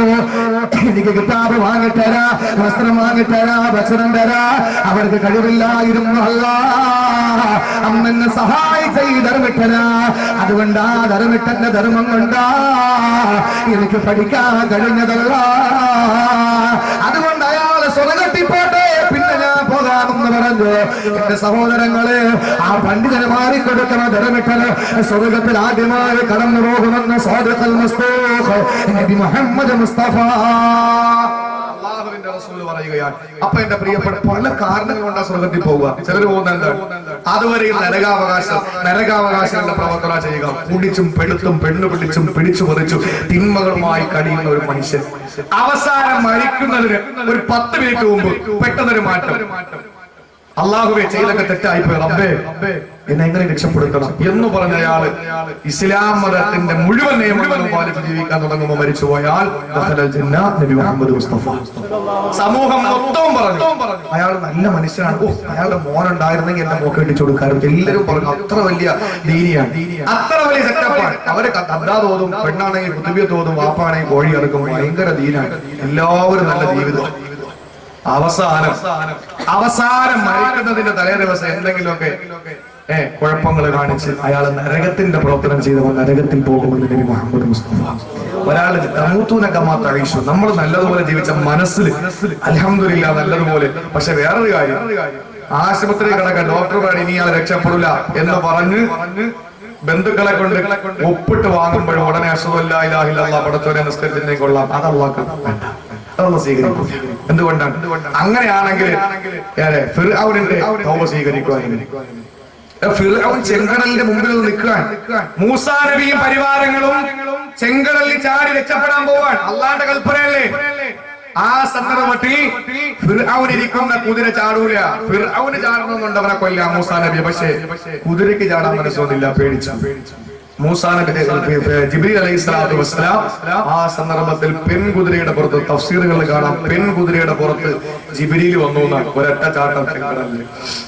ഫിർഔൻ ഇരിക്കുന്ന ആൺകുതിരയുടെ പുറത്താണ്. പെണ്ണിന്റെ മണ അടിച്ച കുതിര ആരും ചാടും, മനുഷ്യനാരും ചാടും. ഒരൊറ്റ ചാട്ടം ജിബ്രീൽ മാറി പോയി. ഫിർഔൻ മുങ്ങിച്ചത്തു. മുങ്ങിച്ചാകാൻ നേരത്ത് വാ പിളർത്തി വിളിക്കുകയാണ്, ആമന്നാ ബിറബ്ബി മൂസാ, ആമന്നാ ബിറബ്ബി മൂസാ, മൂസാന്റെ പടച്ചോനെ കൊണ്ട് ഞാൻ വിശ്വസിക്കുകയാ. ആ സന്ദർഭത്തില് ജിബ്രീൽ കടന്നു വന്നവത്രേ. ആ ചെങ്കടലിന്റെ അടിയിൽ പോയി ഒരു പിടി ചെളിവാരി നേരെ കടന്നു വന്ന് വാ പിളർത്തിയ ഫിർഔനിന്റെ വായിൽ കുത്തിയിറക്കി വെച്ചു. മിണ്ടി പോകരുത്, ഇത്രയും നാളെ വിശ്വസിക്കാൻ വയ്യല്ലേ, ഇപ്പൊ നീ വാ പറഞ്ഞ ശൈത്താനെ വാ പറയണ എന്ന് പറഞ്ഞിട്ട് ചെളി അവന്റെ വായിൽ കുത്തി ഇറക്കി വെച്ച് കൊടുത്തുള്ളുന്ന് തഫ്സീറിന്റെ ഇമാം സ്വാബി, ഇമാം ഇബ്നു കസീർ, ഇമാം ഖാസിർ റഹിമഹുല്ലാഹ് അടക്കമുള്ള തഫ്സീറിന്റെ ഗ്രന്ഥങ്ങളിൽ കാണാൻ കഴിയുന്നു. അതാണ് അവസാന നിമിഷത്തിൽ വിശ്വസിക്കാൻ പോകുന്ന കാര്യമില്ല എന്ന സഹോദരങ്ങളെ. പക്ഷെ ഒരു വേള നമുക്കൊരു ചിന്ത ഉണ്ടാവില്ല. അള്ളാഹുവിന്റെ റസൂല് പറഞ്ഞു എങ്ങനെയെങ്കിലും ഒക്കെ ആരെങ്കിലും സ്വർഗത്തിൽ അള്ളാഹു തആല കടത്തു ഉറപ്പായി. എങ്ങനെയെങ്കിലും അള്ളാഹു, അതുകൊണ്ടാണല്ലോ ഫർളിൽ എന്തെങ്കിലും പോരായ്മ വന്നു വന്നാൽ ഫർദില്ലെങ്കിലെന്നല്ല, ഫർദിൽ എന്തെങ്കിലും പരിഹരിക്കപ്പെടാൻ പറ്റുന്ന ചില കാര്യങ്ങൾ വന്നു പോയാൽ അള്ളാഹു പറയും സുന്നത്തെങ്കിലും ഉണ്ടോ നോക്കി, ഇങ്ങനെ കയറ്റി വിട്ടേക്ക് സ്വർഗത്തിൽ, എങ്ങനെയെങ്കിലും പോകട്ടെ, എങ്ങനെയെങ്കിലും പോകട്ടെ. എന്റെ പ്രിയപ്പെട്ടവരെ, എല്ലാവരും സ്വർഗത്തിൽ പോകും. അള്ളാഹുവിന്റെ റസൂല് പറഞ്ഞു കുല്ലു ഉമ്മത്തി യദ്ഖുലൂനൽ ജന്ന. അഞ്ചാമത് അല്ലാഹു തആല പറഞ്ഞതാണ് നബിയെ, അവരെ പിൻപറ്റിയില്ലെങ്കിൽ, അങ്ങ് അംഗീകരിച്ചില്ലെങ്കിൽ അവരോട് പറഞ്ഞു കൊടുത്തേക്ക്, അല്ലാഹ് എനിക്ക് മതിയെന്ന് പറഞ്ഞു കൊടുത്തേക്ക്. ഹബീബായ നബി തങ്ങൾ പറയുന്ന കുല്ലു ഉമ്മത്തി യദ്ഖുലൂനൽ ജന്ന, എന്റെ സമുദായം മുഴുവൻ സ്വർഗ്ഗത്തിൽ പോകും. പക്ഷേ ഇല്ലാ മൻ അബാ, വിലങ്ങ് നിൽക്കുന്നവനൊഴിച്ച്, വിലങ്ങ് തടിയായി നിൽക്കുന്നവന് സ്വർഗത്തിൽ കയറാൻ പറ്റൂല. സഹാബത്തിന് മനസ്സിലായില്ല. അവർ ചോദിച്ചു കാല് ആരാ വിലങ്ങി നിൽക്കുക, ആരാ വിലങ്ങി നിൽക്കുക? അള്ളാഹുവിന്റെ റസൂല് പറഞ്ഞു ആരെന്നെ വഴിപ്പോഴും സ്വർഗത്തിൽ പോകും. ആരെന്നെ അനുസരിക്കുന്നില്ലയോ അവനാണ് വിലങ്ങി നിൽക്കുന്നവൻ. അള്ളാന്റെ കൽപ്പനകൾ വരുമ്പോ, റസൂലുള്ളാഹിന്റെ കൽപ്പന വരുമ്പോ അനുസരിക്കാൻ നമുക്ക് കഴിയില്ലെങ്കിൽ എത്ര മധുരമുള്ളതാണെങ്കിലും ഒഴിവാക്കാൻ നമ്മൾ ഒഴിവാക്കണം. എത്ര കൈപ്പുള്ളതാണെങ്കിലും ചെയ്യാൻ നമ്മൾ പ്രവർത്തിക്കണം. അപ്പോഴാ പ്രവാചകന്റെ അനുയായിയായി മാറുക. ഇല്ലേ എന്റെ സഹോദരങ്ങളെ, ഒരു 6 മാസങ്ങൾക്ക് മുമ്പ് നിങ്ങൾ നോക്കും, പള്ളികൾ നിറഞ്ഞു കവിഞ്ഞു. എന്താ കാരണം? മഴയില്ല. എല്ലാവരും പള്ളിയിലാണ്. പള്ളി തികയാത്തവര് മൈതാനത്തിറങ്ങി നിസ്കാരവും ദുആയും കരച്ചിലും മൂക്കളെ പിടിച്ച് ഒരു ബഹളം തന്നെ. അവർ ദുആകൾ അല്ലാഹുവേ ഞങ്ങൾക്ക് കിട്ടിയില്ലെങ്കിലും കുഴപ്പമില്ല, പശുവിനും പോത്തിന് എരുമക്കെങ്കിലും വെള്ളം കൊടുക്കണേ അല്ലാ, തന്റെ കൂടെ നമ്മുടെ കുടിക്കാൻ എങ്ങനെയെങ്കിലും നീ വെള്ളം തരണം, മഴ പെയ്യണം. ദുആവോട് ദുആ. ആരുടെയോ കണ്ണീര് കണ്ടുകൊണ്ട് അല്ലാഹു തആല മഴ അങ്ങ് കൊടുത്തു. പിറ്റേന്ന് പോലെ പള്ളിയിൽ ഒരുത്തനുമില്ല. എന്താ കാരണം വരാത്ത പള്ളിയിൽ? മഴയില്ലേ, എങ്ങനെ വരും? ഇന്നലെ വന്നതാണ്, അത് മഴയില്ലേ. നമ്മൾ നന്ദിയിട്ടവരൊക്കെ ആലോചിച്ച് നോക്കി. നമുക്ക് അല്ലാഹു തആല ഇങ്ങോട്ട് തന്നോണ്ടിരുന്ന നമ്മൾ അങ്ങോട്ട് കൊടുത്തോണ്ടിരിക്കും. അതാ നമ്മുടെ ജോലി. എന്റെ സഹോദരങ്ങളെ, നമ്മളൊന്ന് ആലോചിച്ചു നോക്കുക. അല്ലാഹു തആല എന്തെങ്കിലും നമുക്ക് ദുഃഖങ്ങൾ വരുമ്പോഴാണ്, നമുക്ക് ദുഃഖം തരുമ്പോഴാണ് അല്ലാഹു തആല നമ്മൾ അള്ളാഹിനെ പറ്റി ഓർക്കുക. സന്തോഷം തരുമ്പോൾ അള്ളാഹിനെ പറ്റി നമ്മൾ ഓർക്കാറില്ല. സന്തോഷം തരുമ്പോൾ നമ്മൾ അള്ളാഹിനെ അങ്ങ് മറക്കുക. പിന്നെ നമ്മളായി നമ്മുടെ സുഖമായി അങ്ങനെ അങ്ങ് പോവാ. ദുഃഖം തരുമ്പോഴോ, ദുഃഖം തരുമ്പോൾ അള്ളാഹിനെ ഓർക്കാറുണ്ട്. പക്ഷേ സന്തോഷത്തിലും ഓർക്കണം എന്റെ സഹോദരങ്ങള്. ചിലരുണ്ട് പക്ഷേ സന്തോഷത്തിൽ അള്ളാഹിനെ ഓർക്കാറുണ്ട്, ദുഃഖത്തിൽ ഓർക്കൂല. പടച്ചോന് ആപത്ത് കൊടുക്കുമ്പോ ഇത് അള്ളാഹു എന്നോട് എന്തോ വെറുപ്പുള്ളതിന്റെ പേരിൽ തന്നതാണ് പറയുന്നത്. അങ്ങനെയാണ് എന്റെ പ്രിയപ്പെട്ട സഹോദരങ്ങളെ. അതുകൊണ്ട് ഒരിക്കലും അള്ളാഹുവിന്റെ റസൂലിന്റെ കൽപ്പനയിൽ നിന്ന് നമ്മൾ ഒരിക്കലും മാറാൻ പാടില്ല. ഇന്ന് നമ്മൾ പറയുമല്ലോ പ്രവാചക പ്രേമം, പ്രവാചക സ്നേഹം. സ്നേഹം മാത്രം പോരാ. സ്നേഹം കൊണ്ട് സ്വർഗ്ഗത്തിൽ പോകാൻ പറ്റുമോ? ഇല്ല. സ്നേഹം കൊണ്ട് സ്വർഗ്ഗത്തിൽ പോകാൻ പറ്റൂല. അങ്ങനെയാണെങ്കിൽ ആര് പോകണം? സ്നേഹം കൊണ്ട് റസൂലുള്ളാഹിനെ സ്നേഹിച്ച് സ്നേഹിച്ച് സ്നേഹിച്ച് തന്റെ അകതാരിന്റെ അകക്കാമ്പ് മുഴുവനും അനുരാഗത്തിന്റെ ഒരുപാട് പ്രവാചക പ്രേമത്തിന്റെ സ്ഥാനമാനങ്ങൾ റസൂലുള്ളാഹിയുടെ ആ ഒരു ജീവിതത്തിന്റെ സ്നേഹത്തിന്റെ നിമിഷങ്ങള് തന്റെ ഹൃദയത്തിൽ പ്രതിഷ്ഠിച്ച സഹാബത്തുണ്ടായിരുന്നു. അപ്പോൾ റസൂൽ പറഞ്ഞത് എന്താണ്? വേറെ ആരുമല്ല, മഹാനായ റബീഅത്ത് ഇബ്നു കഅബ് റളിയല്ലാഹു തആല അൻഹു. റബീഅത്ത് റളിയല്ലാഹു തആല അൻഹു. ആരാ റബീഅത്ത്? റബീഅത്ത് മുസ്ലിമായ ഉടനെ അദ്ദേഹത്തിന് വലിയൊരു ആഗ്രഹം, റസൂലുള്ളാഹിനെ വെള്ളം കൊടുക്കാനും വുളൂ ചെയ്യാൻ വെള്ളം കൊടുക്കാനും നിബിധങ്ങൾക്ക് കുടിക്കാൻ വെള്ളം കൊടുക്കാനും. അപ്പൊ അതുപോലെ റസൂലുള്ളാഹിക്ക് ആവശ്യമായതൊക്കെ കൊടുക്കാനുള്ള വല്ലാത്തൊരു പൂതിയാണ് റബീഅത്തിനുള്ളത്.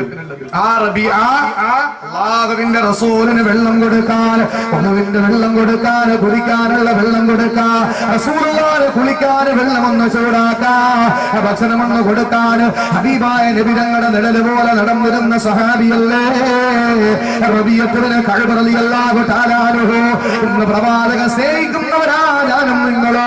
അതുകൊണ്ടല്ലേ എന്റെ സഹോദരങ്ങള്, പ്രവാചകന്റെ തലപ്പാവിൽ ബോംബ് സംസ്കാരത്തിന്റെ അടയാളം വെച്ചപ്പോ ആ പ്രവാചകന്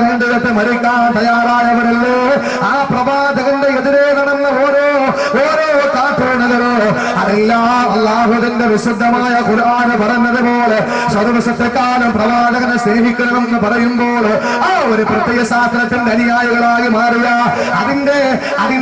അതിന്റെ ഒരുപാട് നിമിഷങ്ങളിൽ റസൂലുള്ളാഹിനെ ആക്ഷേപിച്ചപ്പോ ഈ ആക്ഷേപങ്ങൾ വന്നാൽ റസൂലുള്ളാഹിനെതിരെയുള്ള ആക്ഷേപങ്ങൾ സ്വന്തം ഉപ്പയേക്കാൾ ഉമ്മയേക്കാൾ പ്രവാചകനെ സ്നേഹിക്കുന്ന വിശ്വാസിക്ക് താങ്ങാൻ കഴിയാതെ സ്നേഹിക്കുന്ന പ്രിയപ്പെട്ട പ്രവാചകനെ ആക്ഷേപിക്കുന്നവരുടെ മുമ്പിൽ അല്ലാഹുവിന്റെ റസൂലിന് വേണ്ടി ശരീരം കൊടുക്കാൻ തയ്യാറാകുമ്പോൾ എന്റെ പ്രിയമുള്ള സഹോദരങ്ങള് റബീഅത്ത് ഇബ്നു കഅബ് റളിയല്ലാഹു തആല അൻഹു എങ്ങനെയാണെന്നറിയോ? റസൂലുള്ളാഹിന്റെ ഖാദിമാണ്, വേലക്കാരനാ. നബി തങ്ങൾക്ക് വെള്ളം കൊടുക്കാ, റസൂലുള്ളാഹി എല്ലാ കാര്യങ്ങളും നിറവേറ്റി കൊടുക്കാ. മഹാനായ റബീഅത്ത് ഇബ്നു കഅബ് റളിയല്ലാഹു അൻഹു തയ്യാറായി. ആ സന്ദർഭത്തിൽ ഇശാ നമസ്കാരം കഴിഞ്ഞ് റബീഅത്ത് പോകും, സ്വന്തം വീട്ടിൽ പോകും. അല്ലാഹുവിന്റെ റസൂൽ മദീന പള്ളിയിൽ നിന്ന് തൊട്ടടുത്തുള്ള ആയിഷാന്റെ വീട്ടിൽ വരും. ഇതൊക്കെ പഠിക്കേണ്ട സഹോദരങ്ങള്, അതിന് നമ്മൾ അവിടെ പോകണം. ഭാര്യയുമായിട്ടൊന്ന് മൈസൂർ പോയിട്ട് വരുമ്പോ 1 ലക്ഷം രൂപ തീരാൻ. ഭാര്യയും മക്കളുമായിട്ട് കറങ്ങാൻ വേണ്ടിയിട്ട് വീഗാലാൻഡിൽ പോയി ഒരു കുപ്പായും പെണ്ണുങ്ങളൊക്കെ എടുത്ത് അത് വിട്ടുകൊണ്ട് നേരെ നാട്ടുകാരോടൊപ്പം ചാടുക വെള്ളത്തിൽ. പിന്നെ തിരിച്ച് വന്നെങ്കിൽ വന്നില്ലെങ്കിൽ ഇല്ല. യഥാർത്ഥ കടലിൽ പോയാൽ തിരിച്ചു വരും, പക്ഷെ ഈ കടലിൽ പോയാൽ ചിലപ്പോൾ അവനെ കൊണ്ടുപോകും. എന്റെ പ്രിയപ്പെട്ടവരെ, നമ്മൾ പോയി കറങ്ങി വരുന്ന 1 ലക്ഷം രൂപ അത്രയൊന്നും വേണ്ട. ഒരു 50,000 രൂപ കൊടുത്താൽ വിശുദ്ധമായ ഹറമിലെത്താം, നമുക്ക് മദീനയിലെത്താം. നമ്മൾ പോയി കാണേണ്ട അതൊക്കെ. ആ മദീനയിൽ റസൂൽ ഇന്ന് അന്ത്യവിശ്രമം കൊള്ളുന്നത് ആയിഷാന്റെ വീട്ടിലാണ്. ആയിഷ ബിയുടെ വീടാണ്. തൊട്ടപ്പുറത്ത് 2 റക്അത്ത് നിസ്കരിക്കാൻ നമ്മൾ മത്സരിക്കുന്ന മാബൈന ഖബരി വി മിംബരി എന്ന് പറഞ്ഞ ആ ഭാഗം, അതാണ് റസൂലുള്ളാഹിന്റെ മദീനത്തെ പള്ളി. ആ മദീന പള്ളിയില് അല്ലാഹുവിന്റെ പ്രിയപ്പെട്ട പ്രവാചകൻ മദീനത്തെ പള്ളിയിൽ നിസ്കാരം കഴിഞ്ഞ് ഇശാ നിസ്കാരം കഴിഞ്ഞ് ആ വീട്ടിലേക്ക് പോകാൻ വേണ്ടി ഒരുങ്ങുമ്പോ റബീഅത്ത് ഇബ്നു കഅബ് റളിയല്ലാഹു അൻഹു സ്വന്തം വീട്ടിൽ പോകും. അതുവരെയും രാവിലെ സുബഹി മുതൽ റസൂലുള്ളാഹിന്റെ നിഴല് പോലെയുണ്ട്. പക്ഷേ റബീഅത്ത് ഇബ്നു കഅബ് റളിയല്ലാഹു അൻഹു ഇശാ നമസ്കാരം കഴിഞ്ഞ് പൊന്നാര നബി തങ്ങളുടെ വീട്ടിലേക്ക് പോകാൻ ഒരുങ്ങുമ്പോൾ റബീഅത്ത് തന്റെ വീട്ടിലേക്ക് പോകാൻ ഇറങ്ങുന്നു. ആ നിമിഷത്താണ് റബീഅത്തിന്റെ മനസ്സ് മന്ത്രിക്കുന്നത്, വേണ്ട റബീആ, നിന്റെ വീട്ടില് പോകണ്ട മോനെ, പോകണ്ട. എന്തുകൊണ്ടെന്നറിയോ? റസൂല് രാത്രി കിടന്നു ഉറങ്ങാതെ കിടക്കുമ്പോ റസൂലുള്ളാഹിന് എന്തെങ്കിലും ഒരു ആവശ്യം വന്നാ ആരാവുന്ന സഹായിക്കുക, ആരാവുന്ന റസൂലുള്ളാഹിനെ കൂട്ടായില്ലത് ആരാണ്? അതുകൊണ്ട് റബീഅത്ത്, നീ പോകണ്ട, റസൂലുള്ളാഹിന്റെ വീട്ടുമുറ്റത്തുകളാ. റബീഅത്തിന്റെ മനസ്സ് മന്ത്രിക്കും. റബീഅത്ത് റളിയല്ലാഹു അൻഹു നേരെ വന്ന് റസൂലുള്ളാഹിന്റെ വീട്ടുമുറ്റത്ത് കിടക്കാം. നബി തങ്ങൾ പാതിരാത്രി നമസ്കാരത്തിന് വേണ്ടി എഴുന്നേൽക്കുമ്പോ വീടിന്റെ മുമ്പിൽ റബീഅത്ത് കിടക്കുകയാണ്. ഇങ്ങനെ പല സന്ദർഭങ്ങൾ ഉണ്ടായിട്ടുണ്ട്. റബീഅത്ത് എന്താ പോകാത്തത്? നബി, ഞാൻ പോകുമ്പോ രാത്രി എന്തെങ്കിലും ആവശ്യം നമുക്ക് വന്നാൽ പിന്നെ ആരാ ഉള്ളത്? ആരുമില്ലല്ലോ, എന്നെ നിങ്ങൾ വിളിക്കുകയില്ല, അതുകൊണ്ട് ഞാൻ പോകാത്തതാണ്. അല്ലാഹുവിന്റെ റസൂല് എന്ത് സന്തോഷം കിട്ടിയാലും എന്ത് ഇങ്ങോട്ട് കിട്ടിയാലും അങ്ങോട്ട് കൊടുക്കുന്ന റസൂലുള്ളാഹിന്റെ പതിവാ. ആരെന്ത് ഹദിയ കൊടുത്താലും ആ ഹദിയ മുഴുവനും തന്റെ കുടുംബത്തിന്, തന്റെ പ്രിയപ്പെട്ട സഹാബത്തിന് കൊടുക്കുമായിരുന്നു.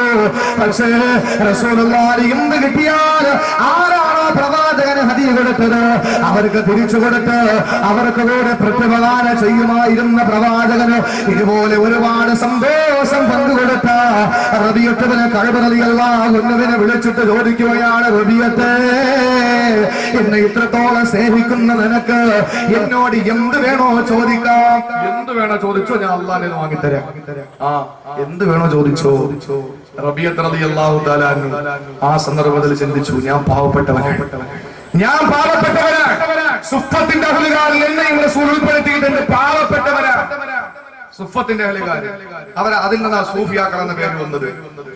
എന്റെ സഹോദരങ്ങളെ, സുഫത്തിന്റെ അഹ്ലുകാര് അവരുടെ പുറകെ നിസ്കരിക്കുന്ന സഹാബത്ത്, അവർ സുജൂദിൽ പോകുന്നതിന് മുമ്പ് പുറകെ നിൽക്കുന്ന സഹാബത്ത് സുജൂദിൽ പോകും. അതിന് കാരണമുണ്ട്. അത് ഞാൻ അതിന്റെ വ്യാപ്തിയൊന്നും പറയുന്നില്ല. അത് ഇന്നത്തെ കാലത്ത് അങ്ങനെ ചെയ്യാറുണ്ട്. ചില യുവാക്കൾ മുമ്പിൽ നിസ്കരിച്ചാൽ അവർ സുജൂദിൽ പോകുന്നതിന് മുമ്പ് പുറകെ നിൽക്കുന്നവർ പോകണം, ഇല്ലെങ്കിൽ നിസ്കാരം മൊത്തം പോകും. കാരണം പേരുടെ എലാസ്റ്റിക് പോലും വെളിയെ വരുന്ന രീതിയിലാണ് ഇപ്പോഴത്തെ പാൻറ് ഇടുന്നത്. അങ്ങനെയാ ചെറുപ്പക്കാരുടെ മോഡൽ. സഹാബത്തിന്റെ കാലത്ത് അങ്ങനെയല്ല, വേറൊരു അവസ്ഥയില്ല. അത് പറയാൻ നമുക്ക് ഈ ഒരു സാഹചര്യം മാറ്റിവെക്കാം. എന്റെ പ്രിയപ്പെട്ട സഹോദരങ്ങളെ, അല്ലാഹുവിന്റെ റസൂലിന്റെ സഹാബത്തിലെ സുഫത്തിന്റെ അഹ്ലുകാരെന്ന വിഭാഗം, പാവപ്പെട്ടവര്, സദഖയുടെ എന്തെങ്കിലും ഓഹരി കിട്ടിയാൽ അത് അവർക്ക് വേണ്ടി കൊടുത്തുവിടുവായിരുന്നു. പാവപ്പെട്ടവര്. റബീഅത്ത് ചിന്തിച്ചു, എനിക്ക് ഒന്നുമില്ലല്ലോ, അതുകൊണ്ട് റസൂലുള്ളാഹിനോട് കുറച്ച് സമ്പത്ത് ചോദിക്കാം. എന്ത് ചോദിക്കാൻ പറഞ്ഞല്ലോ? ആ സന്ദർഭത്തിൽ റബീയത്തിന്റെ മനസ്സ് മന്ത്രിച്ച് വേണ്ട റബിയാ, ദുനിയാവ് പോകും മോനെ, ദുനിയാവ് പോകും മോനെ. അതുകൊണ്ട് അല്ലാഹുവിന്റെ റസൂലിനോട് കിട്ടിയൊരവസരം നീ ചോദിക്കേണ്ടത് സമ്പത്തല്ല, ധനമല്ല, മഹത്വമല്ല, ഈ ദുനിയാവിന്റെ സുഖാഡംബരങ്ങളല്ല, വിഭവങ്ങളല്ല. പൊന്നുമോനെ റബിയത്ത്, പ്രവാചകനോട് ചോദിക്കേണ്ടത് എന്താണെന്നറിയോ? അല്ലാഹുവിന്റെ റസൂലിന്റെ മുമ്പിൽ വന്നു, അല്ലാഹുവിന്റെ റസൂലിന്റെ മുമ്പിൽ വന്നപ്പോ റബിയത്തിനോട് ചോദിക്കുന്നു, റബിയാ പൊന്നുമോനെ ചോദിക്കടാ, പൊന്നുമോനെ നിനക്ക് തരാ. അല്ലാഹുവിന്റെ നബിയേ, നബിയേ ചോദിക്കുന്നത് എനിക്ക് തരുമോ? അതേ റബിയത്തെ നിനക്ക് ഞാൻ തരാ, സംശയിക്കണ്ട. അല്ലാഹുവിന്റെ റസൂലിനോട് റബിയത്ത് ചോദിച്ചിരുന്നെന്നറിയോ? മുറാഫഖതക ഫിൽ ജന്ന, സ്വർഗ്ഗത്തിൽ അങ്ങയോടൊപ്പമുള്ള സാമീപ്യം എനിക്ക് തരുമോ? സ്വർഗ്ഗത്തിൽ അങ്ങയോടൊപ്പം എനിക്ക് കഴിയാനുള്ള ഭാഗ്യം തരുമോ? അങ്ങയുടെ കൂട്ടുകാരനാൽ സ്വർഗ്ഗത്തിന്റെ സന്തോഷത്തിന്റെ കൂട്ടുകാരനാക്കി എന്നെ മാറ്റുമോ നബിയേ? റബീഅത്തുബ്നു കഅബ് റളിയല്ലാഹു അൻഹു ചോദിക്കുകയാ, എനിക്കും നിങ്ങൾക്കും ഒരു അവസരം കിട്ടിയാൽ ചോദിക്കുന്നതെന്താ? എന്റെ പ്രിയപ്പെട്ടവരെ, ചെറിയ അവസരങ്ങൾ കിട്ടുമ്പോ നമ്മുടെ പൊന്നുമക്കളെ പോലെ നമ്മൾ വില കൊടുക്കാൻ, പൊന്നുമക്കളെ പോലെ നമ്മൾ ദുനിയാവിന്റെ സുഖാഡംബരത്തിന് വേണ്ടി മാറ്റിവെക്കുന്നില്ലേ? എന്റെ പ്രിയപ്പെട്ടവരെ, ഐഡിയ സ്റ്റാർ സിംഗറിനാകട്ടെ, റിയാലിറ്റി ഷോകളിലാകട്ടെ, പൊന്നുമക്കളെ 18 വയസ്സുള്ള 20 വയസ്സുള്ള പൊന്നുമോള് മുട്ടര് പാവാട ഉടുപ്പിച്ചുകൊണ്ട് ജഡ്ജിമാരുടെ മുമ്പിൽ പാട്ട് പാടാനും ആടാനും പാടാനും വിട്ടുകൊണ്ട് നമ്മുടെ പൊന്നുമക്കളെ പാടിത്തീരുമ്പോ ജഡ്ജിമാര് മാർക്കിടുകയാണ്, നിന്റെ പൊന്നുമോള്, നിന്റെ പൊന്നുമോളെ മാർക്കിടുകയാണ്. പാട്ടിന് മാത്രമല്ല, അവൾക്ക് അത് പോരാ, ഇത് പോരാ, അവിടെ അത് പോയി, ഇവിടെ ഇത് പോയി, അതൊട്ടില്ല ഇതൊട്ടില്ല എന്ന് പറഞ്ഞ് നിന്റെ പൊന്നുമോളെ മാർക്കിടുമ്പോ നാണം കെട്ട മുസ്ലിമേ, ഹിജാബ് ധരിച്ചപ്പോണ്ടോ നിന്റെ പൊന്നുമോളെ എന്തിനാ നീ പറഞ്ഞു വിടുന്നത്? എന്റെ പ്രിയപ്പെട്ട മുസ്ലിം ചെറുപ്പക്കാരാ, നമസ്കാരത്തിന്റെ തകമ്പ് ചന്ദ്രക്കല പോലെ നെറ്റിത്തരത്തിലില്ല. എന്റെ മുസ്ലിമേ, നിന്റെ പൊന്നുമോടെ ശരീരം വിറ്റു വേണോ നിനക്ക് കൊച്ചുകില ഫ്ലാറ്റ്? നിന്റെ ശരീരം വിറ്റു വേണോ? നിന്റെ പൊന്നുമോടെ ശരീരം വിറ്റു വേണോ നിനക്ക് എറണാകുളത്തെ വലിയ വീട് വാങ്ങാ? എന്റെ പ്രിയപ്പെട്ടവരെ, എനിക്കും നിങ്ങൾക്കും അങ്ങനെ ഒരു അവസരം കിട്ടിയ ഞാനും നിങ്ങളും ചോദിക്കുന്ന ദുനിയാവല്ലേ? പക്ഷേ റബീഅത്തുബ്നു കഅബ് റളിയല്ലാഹു അൻഹു ചോദിച്ചു, മുറാഫഖതക ഫിൽ ജന്ന, നബിയേ സ്വർഗ്ഗത്തിലെ ഒരു കൂട്ടുകാരനായി എന്നെ തിരഞ്ഞെടുക്കോ? സ്വർഗ്ഗത്തിലെ ഒരു കൂട്ടുകാരനായി എന്നെ തിരഞ്ഞെടുക്കോ? നമ്മളാണെങ്കിൽ നേതാവാണെങ്കിൽ പറയും ഓക്കേടാ കിട്ടോ കിട്ടോ. അല്ലാഹുവിന്റെ റസൂൽ പറഞ്ഞ എന്തെന്നറിയോ? ശരി ശരി, സ്വർഗ്ഗത്തിലെ നിന്റെ കൂട്ടുകാരനായി നിന്നെ ആരോടാ പറയാ? സ്നേഹം കൊണ്ട് റസൂലുള്ളാഹിനെ വീർപ്പ് മുട്ടിച്ച സഹാബി. പാതിരാത്രി വീട്ടിൽ പോകാതെ റസൂലുള്ളാഹിന്റെ പടിവാതിൽക്കൽ റസൂൽ അറിയാതെ കിടന്നിട്ട് രാത്രി എന്തെങ്കിലും ആവശ്യം വരുമോ എന്ന് പേടിച്ചുകൊണ്ട് വീട്ടിൽ പോകാതെ സർവസ്വവും പ്രവാചകന്റെ മുമ്പിൽ അടിയറവ് പറഞ്ഞ സഹാബി റബീഅത്തുബ്നു കഅബ്.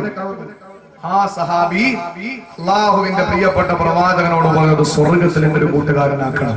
അത്ര സ്നേഹമുള്ള ഒരു സഹാബിയോട് നബി തങ്ങൾ പറഞ്ഞെന്തെന്നറിയോ? നിന്നെ ആ സ്വർഗ്ഗത്തിലെ കൂട്ടുകാരനാക്കാൻ. പക്ഷേ പക്ഷേ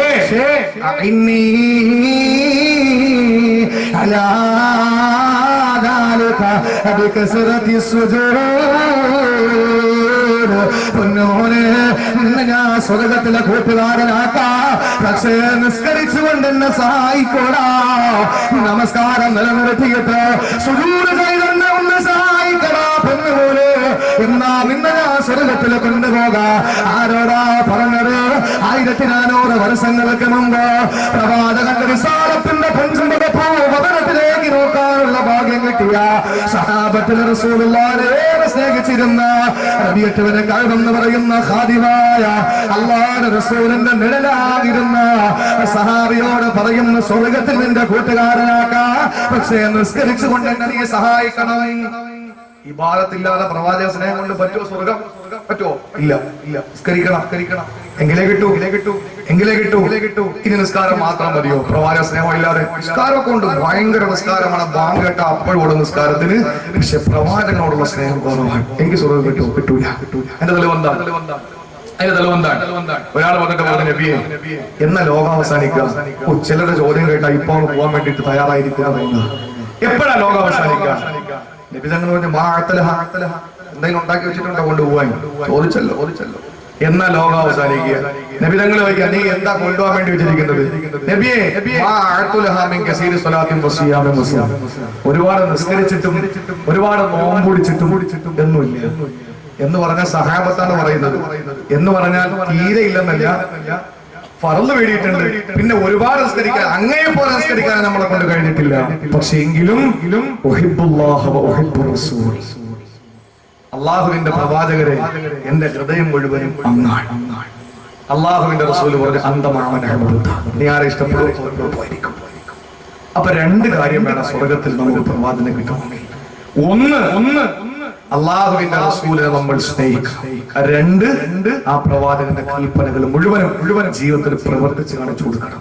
അതെന്താ നമുക്ക് കഴിയാത്തത്? ചെറുതുപോലും നമുക്ക് കഴിയില്ലല്ലോ. ചെറുതുപോലും ഒന്ന് ദാടി വെച്ച് കാണിച്ചു കൊടുക്കാം. എന്റെ പ്രിയ സുന്നത്തല്ലേ, നമ്മൾ അത് സുന്നത്തോടാവുള്ളൂ, അവിടെ ചെയ്യണ്ടേ? എന്റെ പ്രിയപ്പെട്ടവര് സുന്നത്താണ്, അത് കാണിച്ചു കൊടുക്കാം.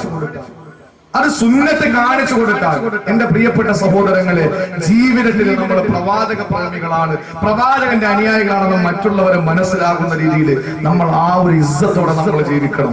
ഇസ്സത്തോടെ ജീവിക്കണം. മുടിയൊന്ന് വെളുത്തു പോയാൽ അത് കറുപ്പിക്കാൻ വേണ്ടി നടക്കരുത്. കറുപ്പിക്കാൻ വേണ്ടി നടക്കരുത്. എന്റെ പ്രിയപ്പെട്ട സഹോദരങ്ങളെ, നമുക്ക് അള്ളാഹുവിന്റെ പ്രവാചകന്റെ അനുയായിയാണ് എന്ന് നമുക്ക് പറയാൻ അഭിമാനത്തോടെ പറയാൻ നമുക്ക് കഴിയണം. അള്ളാഹു കൂട്ടത്തിൽ നമ്മളെ ഉൾപ്പെടുത്തി അനുഗ്രഹിക്കുമാറാകട്ടെ. നേരത്തെ ഞാൻ പറഞ്ഞ റസൂലുള്ളാഹി നമ്മളെ കാണാൻ ഇഷ്ടപ്പെടുകയാണ്. നമുക്കും വേണ്ടേ പ്രവാചകനെ കാണാൻ ആഗ്രഹം? അങ്ങനെ ആഗ്രഹിച്ചവരുന്നാരാ? റസൂലുള്ളാഹിന്റെ വേലക്കാരൻ, ജോലിക്കാരൻ. ഈ ജോലിക്കാരൻ വേലക്കാരൻ എന്ന് പറഞ്ഞാൽ സഹാബത്താണ്, കൂടെ നിൽക്കുന്നേ ഉള്ളൂ. നമ്മുടെ വേലക്കാരൻ എന്ന് പറഞ്ഞാൽ നമുക്ക് പെട്ടെന്ന് പറയുന്ന പാലിറക്കാൻ പറഞ്ഞ അണ്ണാച്ചിയാണ്. നമുക്കതാ ഓർമ്മ അല്ലേ? എന്തിനും നമ്മൾ കണ്ടുപിടിക്കുന്നു അങ്ങനെയാണ്. അല്ലാഹുവിന്റെ റസൂലിന്റെ പ്രിയപ്പെട്ട ജോലിക്കാരൻ, വേലക്കാരനായ സൗബാൻ റളിയല്ലാഹു തആല അടിമയാണ് റസൂലുള്ളാഹിന്റെ അടിമയാണ് സൗബാൻ റളിയല്ലാഹു തആല. ഒരു ദിവസം റസൂലുള്ളാഹിന്റെ മുമ്പിൽ വരികയാ. പ്രവാചകന്റെ മുമ്പിൽ വന്നപ്പോ സൗബാന്റെ മുഖത്തേക്ക് റസൂല് നോക്കി. വല്ലാതെ വിസാരം തളം കെട്ടി നിൽക്കുന്ന മുഖമാ, വല്ലാതെ ദുഃഖിതനാണ്, പ്രയാസപ്പെട്ട് വരികയാ. കണ്ണ് വല്ലാതെ കുഴിഞ്ഞുപോയി, കവള് കുഴിഞ്ഞുപോയി. എന്തുകൊണ്ട്? ഒരു വിരഹത്തിന്റെ വേദന, ഒരു വല്ലാത്ത ടെൻഷന്റെ നൊമ്പരത്തിന്റെ വേദനയുടെ പ്രയാസത്തിന്റെ അടയാളം മുഖത്ത് കണ്ടപ്പോ അള്ളാന്റെ പ്രിയപ്പെട്ട പ്രവാചകൻ ചോദിക്കുന്നു, സൗബാൻ, എന്ത് പറ്റി മോനെ സൗബാൻ റളിയല്ലാഹു തആല പറയുകയാണ്, അല്ലാഹുവിന്റെ പ്രവാചകനെ, ഒരു വേള അങ്ങ് യുദ്ധത്തിന് പോയി മടങ്ങി വരാൻ വൈകിയാൽ അങ്ങയെ കാണാതിരിക്കാൻ എന്നെ കൊണ്ട് കഴിയൂല, അങ്ങയെ മാറി നിൽക്കാൻ എന്നെ കൊണ്ട് കഴിയൂല. ആ സന്ദർഭത്തിൽ ഉടനെ നിങ്ങൾ വരുന്നു, കാണുന്നു, സന്തോഷിക്കുന്നു. ആ സന്ദർഭത്തിൽ ഞാൻ ആഖിറത്തെ ഒന്ന് ഓർത്തു നബിയെ, ആഖിറത്തെ പറ്റി ഒന്ന് ഓർത്തുപോയി നബിയെ, ഞാൻ പരലോകത്തെ പറ്റി ഒന്ന് ഓർത്തുപോയി നബിയെ. ആ സന്ദർഭത്തിൽ ഞാൻ ചിന്തിച്ചത് എന്തെന്നറിയോ? ഞാൻ സ്വർഗത്തിൽ വന്നാൽ, ഞാൻ സ്വർഗത്തിൽ വന്ന അങ്ങയുടെ സ്ഥാനത്തെക്കാൾ എത്രയോ താഴെയാണ് എന്റെ സ്ഥാനം. അങ്ങ് റഫീഖുൽ അഅ്ലയാണ്, അങ്ങ് ഏറ്റവും വലിയ മർത്തബയിലാണ്. ഞാനോ ഈ പാവപ്പെട്ട സൗബാനോ ഏറ്റവും അടിത്തട്ടിലായിരിക്കും നബിയെ. അങ്ങയെ കാണാൻ പറ്റിയില്ലെങ്കിലോ അല്ലാഹുവിന്റെ റസൂലേ സഹിക്കാൻ കഴിയുന്നില്ല. ഇനി അതല്ല നരകത്തിലാണ് ഞാൻ പോകുന്നതെങ്കിൽ കാലാകാലം എനിക്ക് അങ്ങയെ കാണാൻ കഴിയൂലല്ലോ. റസൂലുള്ളാഹിന്റെ മുഖാബിലേക്ക് നോക്കിയിരിക്കുന്ന സഹാബത്തിന് ആ പുണ്യപൂമാനെ പിരിയാൻ കഴിയുന്നില്ല. ആ പുണ്യപൂമാനെ മാറി നിൽക്കാൻ കഴിയുന്നില്ല. സൗബാൻ റളിയല്ലാഹു തആല അൻഹു ഈ സംശയം ഉന്നയിച്ചപ്പോ റസൂലുള്ളാഹിന്റെ നെറ്റിത്തടം വിയർക്കുകയാണ്. ഹബീബായ നബി തങ്ങളുടെ നെറ്റിത്തടം വിയർക്കുകയാണ്. ഒരു മണിനാനം പോലെ സിൽസിലത്തിൽ അല്ലാഹുവിന്റെ റസൂൽ ഹബീബായ നബി തങ്ങൾക്ക് വഹീന്റെ സന്ദേശം വരികയാണ്. റസൂലുള്ളാഹിന്റെ വഹീന്റെ സന്ദേശം വരികയാണ്. നെറ്റിത്തടം വിയർക്കുകയാണ്. റസൂലുള്ളാഹിന്റെ മുമ്പിൽ ജിബ്രീൽ വന്ന് പറഞ്ഞു കൊടുത്തു, നബിയേ, നിങ്ങളുടെ സൗബാനോട് പറഞ്ഞു കൊടുത്തേക്ക്, നാളെ നരകത്തിലാണെങ്കിൽ കാണാൻ കഴിയൂല, സ്വർഗത്തിലാണെങ്കിൽ താഴെ മരുത്തവയിലാണ്, അങ്ങ് ഉയരത്തിലുള്ള മരുത്തവയിലാണ് എന്ന് പരിഭവിച്ചു പോരാ, എന്ന് വിശ്രമിച്ചു പോരാ, എന്ന് ആശങ്ക അറിയിച്ച, എന്ന് വേവലാതി പറഞ്ഞ, ആവലാതി പറഞ്ഞ അങ്ങയുടെ സൗബാനം അടിമയോടങ്ങ് പറഞ്ഞു കൊടുക്കും നബിയേ.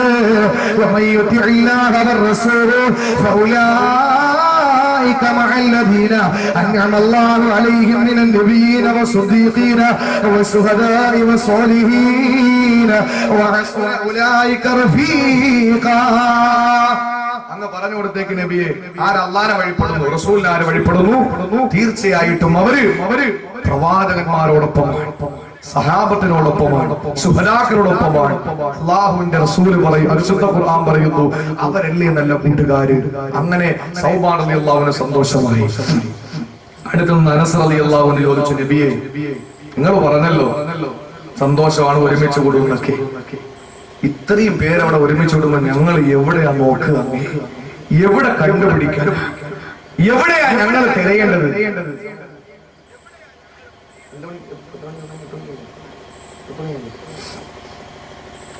എവിടെയാ ഞങ്ങൾ തിരയേണ്ടത്? അല്ലാഹുവിന്റെ പ്രിയപ്പെട്ട പ്രവാചകൻ ആ സന്ദർഭത്തിൽ അനസ് റളിയല്ലാഹുവിനോട് പറഞ്ഞു, അനസേ 3 സ്ഥലങ്ങളിൽ ഞാൻ ഉണ്ടാവും. 3 സ്ഥലങ്ങളിൽ. ഒരു കാര്യം ഞാൻ പറയാം, ഈ 3 സ്ഥലം എഴുതി പഠിച്ചുകൊണ്ട് നല്ലതുപോലെ ജീവിക്കാതിരുന്നാൽ ഈ പറയുന്ന എനിക്ക് നാളെ അവിടെ കാണാൻ പറ്റില്ല, നിങ്ങൾക്ക് കാണാൻ പറ്റില്ല. 3 സ്ഥലങ്ങളിൽ എന്നെ കാണാം മനസ്സേ. ഇവിടെയൊക്കെയാണ് അല്ലാഹുവിന്റെ റസൂല് പറഞ്ഞു,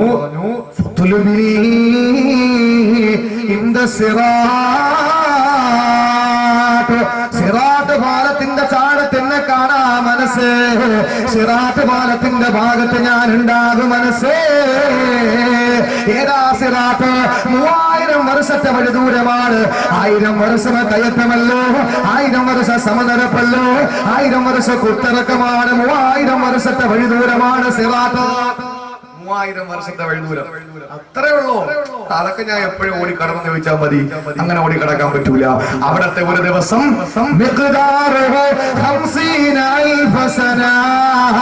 അവിടത്തെ ഒരു ദിവസം ഇവിടത്തെ 50,000 വർഷമാണെന്ന് വിശുദ്ധ ഖുർആൻ.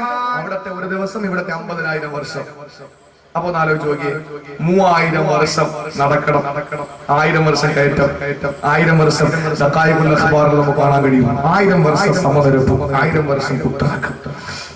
അവിടത്തെ ഒരു ദിവസം ഇവിടുത്തെ 50,000 വർഷം. ആലോചിച്ച് നോക്കിയേ എന്റെ പ്രിയപ്പെട്ടവരെ, അതിന്റെ ചാരത്ത് ആ പാലത്തിന്റെ അങ്ങേയറ്റം വിശുദ്ധമായ സ്വർഗം. പാലം തുടങ്ങുന്നത് മഹിസ്റയിൽ, പാലത്തിന്റെ അടിയിലോ കത്തിക്കാളുന്ന നരകം. ഇതൊക്കെ ഇപ്പൊ നമ്മൾ കേൾക്കുമ്പോൾ നമുക്ക് അതൊക്കെ വലിയ ആരുടെയും കൂടെ ഒന്ന് പോവാം. വളവില് പോലീസ് ഇരിക്കുന്ന ഞാൻ പാണ്ടിൽ ഒരു ഇടവരെ സൈഡ് പറ്റി നമ്മൾ പോകുന്നത് ആ ബൈക്ക് ഓടിച്ച്. പോലീസ് കാണല്ല, പിന്നെ അതിൽ മലകൾ കാണാൻ പോവാം. പാപ്പാ ഫിത്ർ സക്കാത്തിന്റെ അരി കൊടുത്തില്ലെങ്കിൽ നിങ്ങളെ അമലുകൾ അല്ലാഹു തആല ഉയർത്തൂല. നോമ്പും ദിക്റും തറാവീഹും സ്വതക്കയും അഅ്മാലുകളൊക്കെ അല്ലാഹു സ്വീകരിക്കണമെങ്കിൽ 2.5 കിലോ അരി കൂടെ കൊടുക്കണം പെരുന്നാളിന്റെ. ഇല്ലെങ്കിൽ അള്ളാഹു ഉയർത്തും, അള്ളാഹു സ്വീകരിക്കൂല. മുകളിലോട്ട് കയറി പോയാലല്ലേ ഇത് സ്വീകരിക്കൂ. പട്ടം കറങ്ങും പോലെ കിടന്ന് ഇങ്ങനെ കറങ്ങും ബാക്കിയുള്ള അമലുകൾ. അങ്ങോട്ട് പോകണമെങ്കിൽ 2.5 കിലോ അരി കൂടെ കൊടുക്കണം. ഒരു ഉപ്പാപ്പ പറഞ്ഞു, ഉസ്താദേ കൊറേ കറങ്ങും, പിന്നെ തളരുമ്പോ തനിയാൻ കയറി പറ്റുള്ളൂ. അങ്ങനെ കയറി പോകില്ല. ഈ 3000 വർഷം യാത്ര ചെയ്യേണ്ടത്, 3000 വർഷം യാത്ര ചെയ്യുമ്പോൾ 7 സ്ഥലത്ത് വിചാരണയുണ്ട്. ഹിസാബ് മഹ്ശറയിൽ തീർന്നില്ല. 7 സ്ഥലത്ത് പ്രത്യേക ഉദ്യോഗസ്ഥരുണ്ടാകും. ഇന്ന റബ്ബക ലബിൽ മിർസാദ്, അല്ലാഹു 10 സ്ഥലത്താണ് ഒളിഞ്ഞിരിക്കുക. ചെല്ലുമ്പോൾ അള്ളാഹു ഒളിഞ്ഞിരിക്കാൻ അള്ളാഹു താല ഇറങ്ങി വരുമെന്ന് പറഞ്ഞാൽ 1-ാം ആകാശത്ത് ഇറങ്ങി വരുമെന്ന് പറഞ്ഞാൽ പടച്ചോണിങ് ഇറങ്ങി വരികയില്ല. അവന്റെ സാമീപ്യം ഉണ്ടാകും, അവന്റെ മലക്കളുടെ സാന്നിധ്യം ഉണ്ടാവും. അള്ളാഹു 10 സ്ഥലത്താണ് ഒളിച്ചിരിക്കുക എന്ന് പറഞ്ഞാൽ അവന്റെ മലക്കളെ ഒളിച്ചിരുത്തിരിക്കുക. 7 സ്ഥലത്ത് നമ്മൾ 7 കാര്യങ്ങളെ പറ്റി ചോദിക്കും. സമീപത്ത് എവിടെയെങ്കിലും ഇൻഷാ അല്ലാഹ് വരുമ്പോ ആ 7 കാര്യങ്ങൾ എന്താണെന്ന് നമുക്കപ്പോ പറയാം. സിറാത്ത് പാലത്തിന്റെ ചാരത്ത് നബി പറയുകയാണ്, എന്നെ നിങ്ങൾക്ക് അന്വേഷിക്കാം. അനസ് റളിയല്ലാഹു അൻഹു സഹാബത്തൊക്കെ അങ്ങനെയാണ്, ഒരു സംശയം കിട്ടിയാൽ അപ്പോഴപ്പോഴും തീർത്തു പോകും. നമ്മളാണെങ്കിൽ ഓക്കെ എന്നാ പിന്നെ അവിടെ കാണാം. അസ്സലാമു അലൈക്കും. പെരുന്നാളിന്റെ അന്ന് വരുമല്ലോ, ഒരു മാസത്തെ കഠിനാധ്വാനത്തിന്റെ സമാപ്തി കുറിച്ച് പെരുന്നാളിന്റെ അന്ന് 100 രൂപയുടെ ഒരു ഫോട്ടോ സ്റ്റാറ്റ് ഉസ്താദിന്റെ കയ്യിലും വെച്ച് കൊടുത്ത് ഉസ്താദിന്റെ വെള്ള കോട്ടിലും മുഴുവനും മൂക്കളയും വെച്ച് കഴിച്ച് ദുആ ചെയ്ത് ഖത്തീബുമാരൊക്കെ 2 ദിവസത്തേക്ക് പിന്നെ റെസ്റ്റാണ്. കൂട്ടാൻ ചുട്ടായിട്ടാണ് കാരണം ഷാക്കാൻ കൊടുക്കുന്നത്. അതൊക്കെ കഴിഞ്ഞ് വീട്ടിൽ പോയി. അസ്സലാമു അലൈക്കും. ഇനി നമുക്ക് കാണാം അടുത്ത റമദാനെ കാണാം.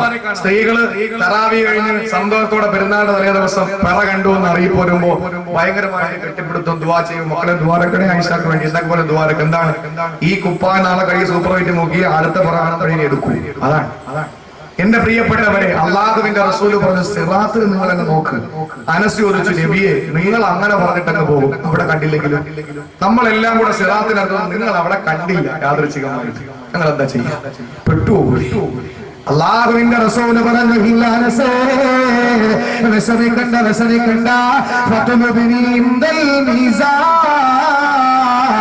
മീസാൻ എന്ന തുലാസ് എന്ന് നോക്ക്. മീസാൻ എന്ന തുലാസ് തുലാസില്ലേ നീ ചെയ്തു പോയ സൽക്കർമ്മങ്ങള്, നീ ചെയ്തു പോയ ദുഷ്കർമ്മങ്ങള് തൂക്കുന്നവര് തുലാസുണ്ട് മോളെ. നീ ചെയ്ത നമസ്കാരമുണ്ടല്ലോ, നീ പിടിച്ച നോമ്പുണ്ടല്ലോ, നീ കൊടുത്ത സദഖകളുണ്ടല്ലോ, നീ ഇരട്ടി ചരിട്ടാരങ്ങളുണ്ടല്ലോ, ഇതെല്ലാം തുടച്ചോ തൂക്കുന്നവര് തുലാസുണ്ട്. അക്കൂട്ടത്തില് നീ കണ്ട സീരിയലുകളോ, നീ പറഞ്ഞ ദീപത്തുകളോ, നീ ചെയ്ത എല്ലാ തിന്മകളും തൂക്കുന്നവര് തുലാസുണ്ട്. അതിന്റെ പേരല്ലയോ മീസാൻ. അല്ലാഹുവിന്റെ റസൂല് പറയുന്നു വിഷമിക്കണ്ട, സിറാത്തിൽ എന്നെ കണ്ടില്ലെങ്കില് വേദനിക്കണ്ട, ഞാൻ തൊട്ടപ്പുറത്ത് മീസാനിൽ ഉണ്ടാകും, മീസാന്റെ ഭാഗത്ത് ഉണ്ടാകും. നബിയെ വിഷമിക്കരുത്, ദേഷ്യപ്പെടരുത്. ഒന്നുകൂടെ ചോദിച്ചോട്ടെ, നീ ഞങ്ങളെല്ലാം അവിടെ എത്തിയപ്പോ അവിടെ ഇല്ലെങ്കിലോ? അള്ളാഹുവിന്റെ റസൂല് പറഞ്ഞു അനസ് ഫതുൽബിനി ഇൻദൽ ഹൗലി. മൂന്നാമത് നിങ്ങൾ നോക്കേണ്ടത് ഹൗലുൽ കൗസർ എന്ന് പറയുന്ന 1 മാസത്തെ വഴിദൂരമുള്ള നമ്മുടെ തോളൂർ തക്കാവിന്റെ ഹൗലല്ലായി പറയുന്നത്. പിന്നെയോ ഹൗലുൽ കൗസർ 1 മാസത്തെ വഴിദൂരമാണ്. ഒരു ദിവസം ഇവിടെ 50,000 വർഷം. അങ്ങനെ കണക്ക് കൂട്ടി 1 മാസത്തെ വഴിദൂരമുണ്ടല്ലോ. ആ വഴിദൂരം സഞ്ചരിച്ചാൽ ആ ഹൗലൊന്ന് ചുറ്റി വരിക. അതിന്റെ കോപ്പകളും നക്ഷത്രങ്ങളൊക്കെ ധാരാളമുണ്ട്. അതിന്റെ പാനീയമോ കല്ലറ് വെള്ളം പാലിനേക്കാൾ വെളുപ്പാണ് വെണ്മയാ. അതിന്റെ മാധുര്യമോ തേനിനേക്കാൾ മാധുര്യമാ. അതിന്റെ സുഗന്ധമോ കസ്തൂരിയേക്കാൾ വാസനയാണ്. ആരെങ്കിലും അതിൽ നിന്ന് കുടിച്ചാൽ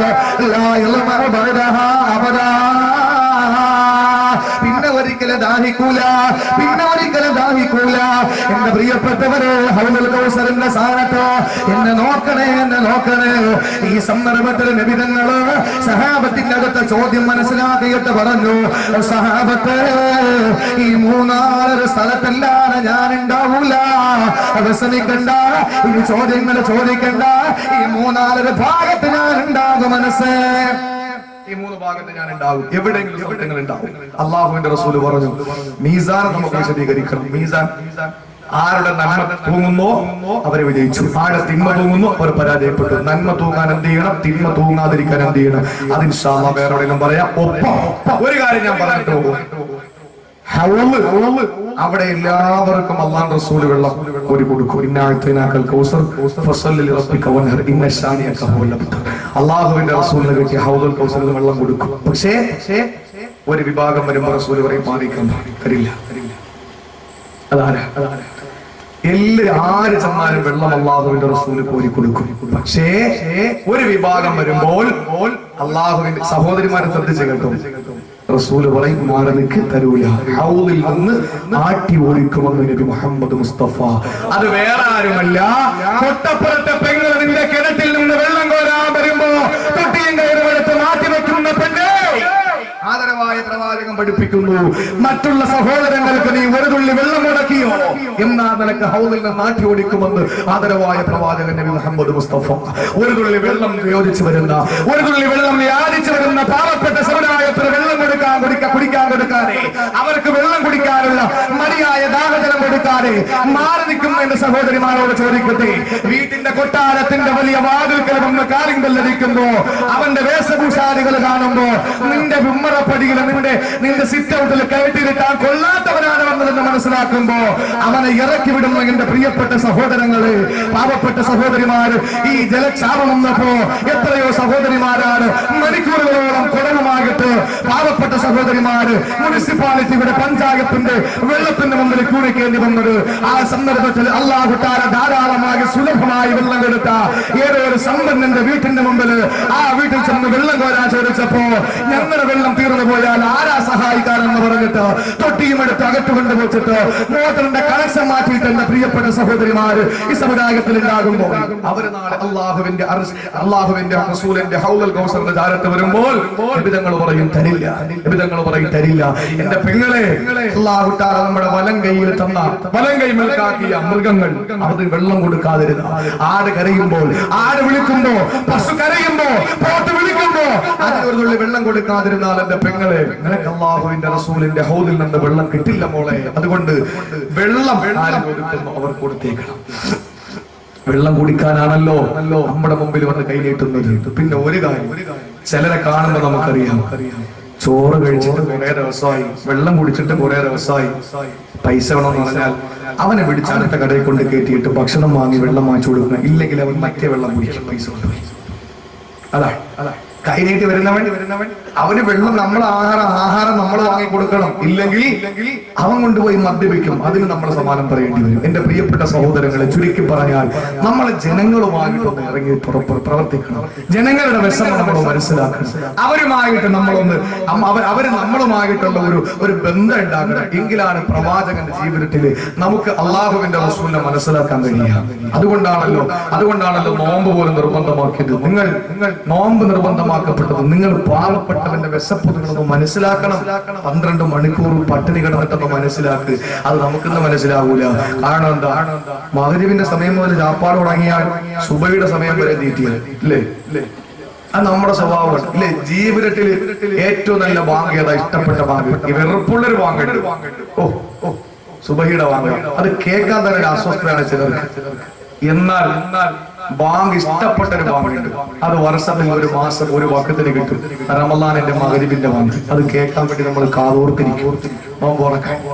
എന്റെ പ്രിയപ്പെട്ട സഹോദരങ്ങളെ, അതുകൊണ്ട് ഖുർആനിലെ പ്രവാചകൻ അല്ലാഹുവിന്റെ റസൂലിനെ ലോകത്ത് പരിചയപ്പെടുത്തി. അല്ലാഹുവിന്റെ റസൂലിനെ സ്നേഹിച്ച ചെറിയൊരു ഉദാഹരണം, ഒരൊറ്റ ഉദാഹരണം. എന്റെ പ്രിയപ്പെട്ടവരെ, സെയ്ദ് ബിൻ ഹാരിസ് റളിയല്ലാഹു അൻഹു, വേറെ ആരെ പോലെയല്ല സെയ്ദ്. ഖുർആനിലെ ഏക സഹാബി സെയ്ദാണ്. അബൂബക്കർ റളിയല്ലാഹുവിന്റെ പേര് ഖുർആൻ പറഞ്ഞിട്ടില്ല, ഉസ്മാന്റെ പേര് പറഞ്ഞിട്ടില്ല, ഉമർ റളിയല്ലാഹുവിന്റെ പേര് പറഞ്ഞിട്ടില്ല, അലി റളിയല്ലാഹുവിന്റെ പേര് പറഞ്ഞിട്ടില്ല. ഖുർആനിൽ പേര് പറയപ്പെട്ട ഒരേ ഒരു സഹാബി അത് സെയ്ദ് ബിൻ ഹാരിസ. സെയ്ദ് കുട്ടിയായിരുന്ന കാലത്ത് അല്ലാഹുവിന്റെ റസൂലിന്റെ കൂടെ പോയി. അത് പ്രത്യേക സാഹചര്യത്തിലാണ്. ഖദീജ ബീവിയുമായിട്ടാണ് ആ ബന്ധം. വാപ്പായും ബന്ധുക്കൾ പറഞ്ഞു സെയ്ദ് റസൂലുള്ളാഹിന്റെ കൂടെയുണ്ട്. ആ റസൂലുമൊത്ത് ജീവിക്കുകയാണ്.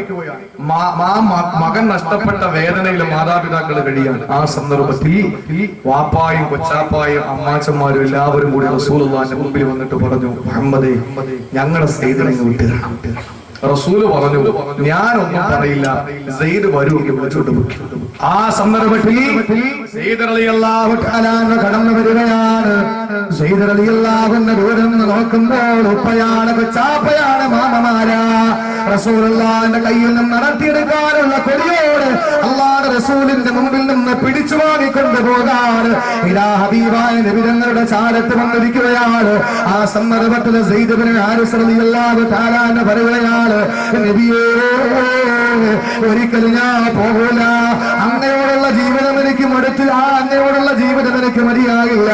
ഒരിക്കലും അങ്ങയെ പിരിഞ്ഞെനിക്ക് പോകാൻ കഴിയില്ല. ഒരിക്കലും എന്റെ ഉപ്പ വേണ്ട, ഉമ്മ വേണ്ട, അങ്ങയോടുള്ള ജീവിതമാണ് എനിക്ക് വേണമെന്ന് പറഞ്ഞു റസൂലുള്ളാഹിന്റെ മുമ്പിൽ സെയ്ദ് ബിൻ ഹാരിസ് റളിയല്ലാഹു അൻഹു പൊട്ടി പൊട്ടി കരയുകയാണ്. പോകില്ല നബിയേ, പോകില്ല നബിയേ, അന്തവന്നന അമ്മബു മാറൈനാ ഫീഹിമാ مثل حسنك قط يا سيدي خير النبي يا سيدي خير النبي. അല്ലാഹുവിന്റെ പ്രവാചകരെ, അങ്ങ്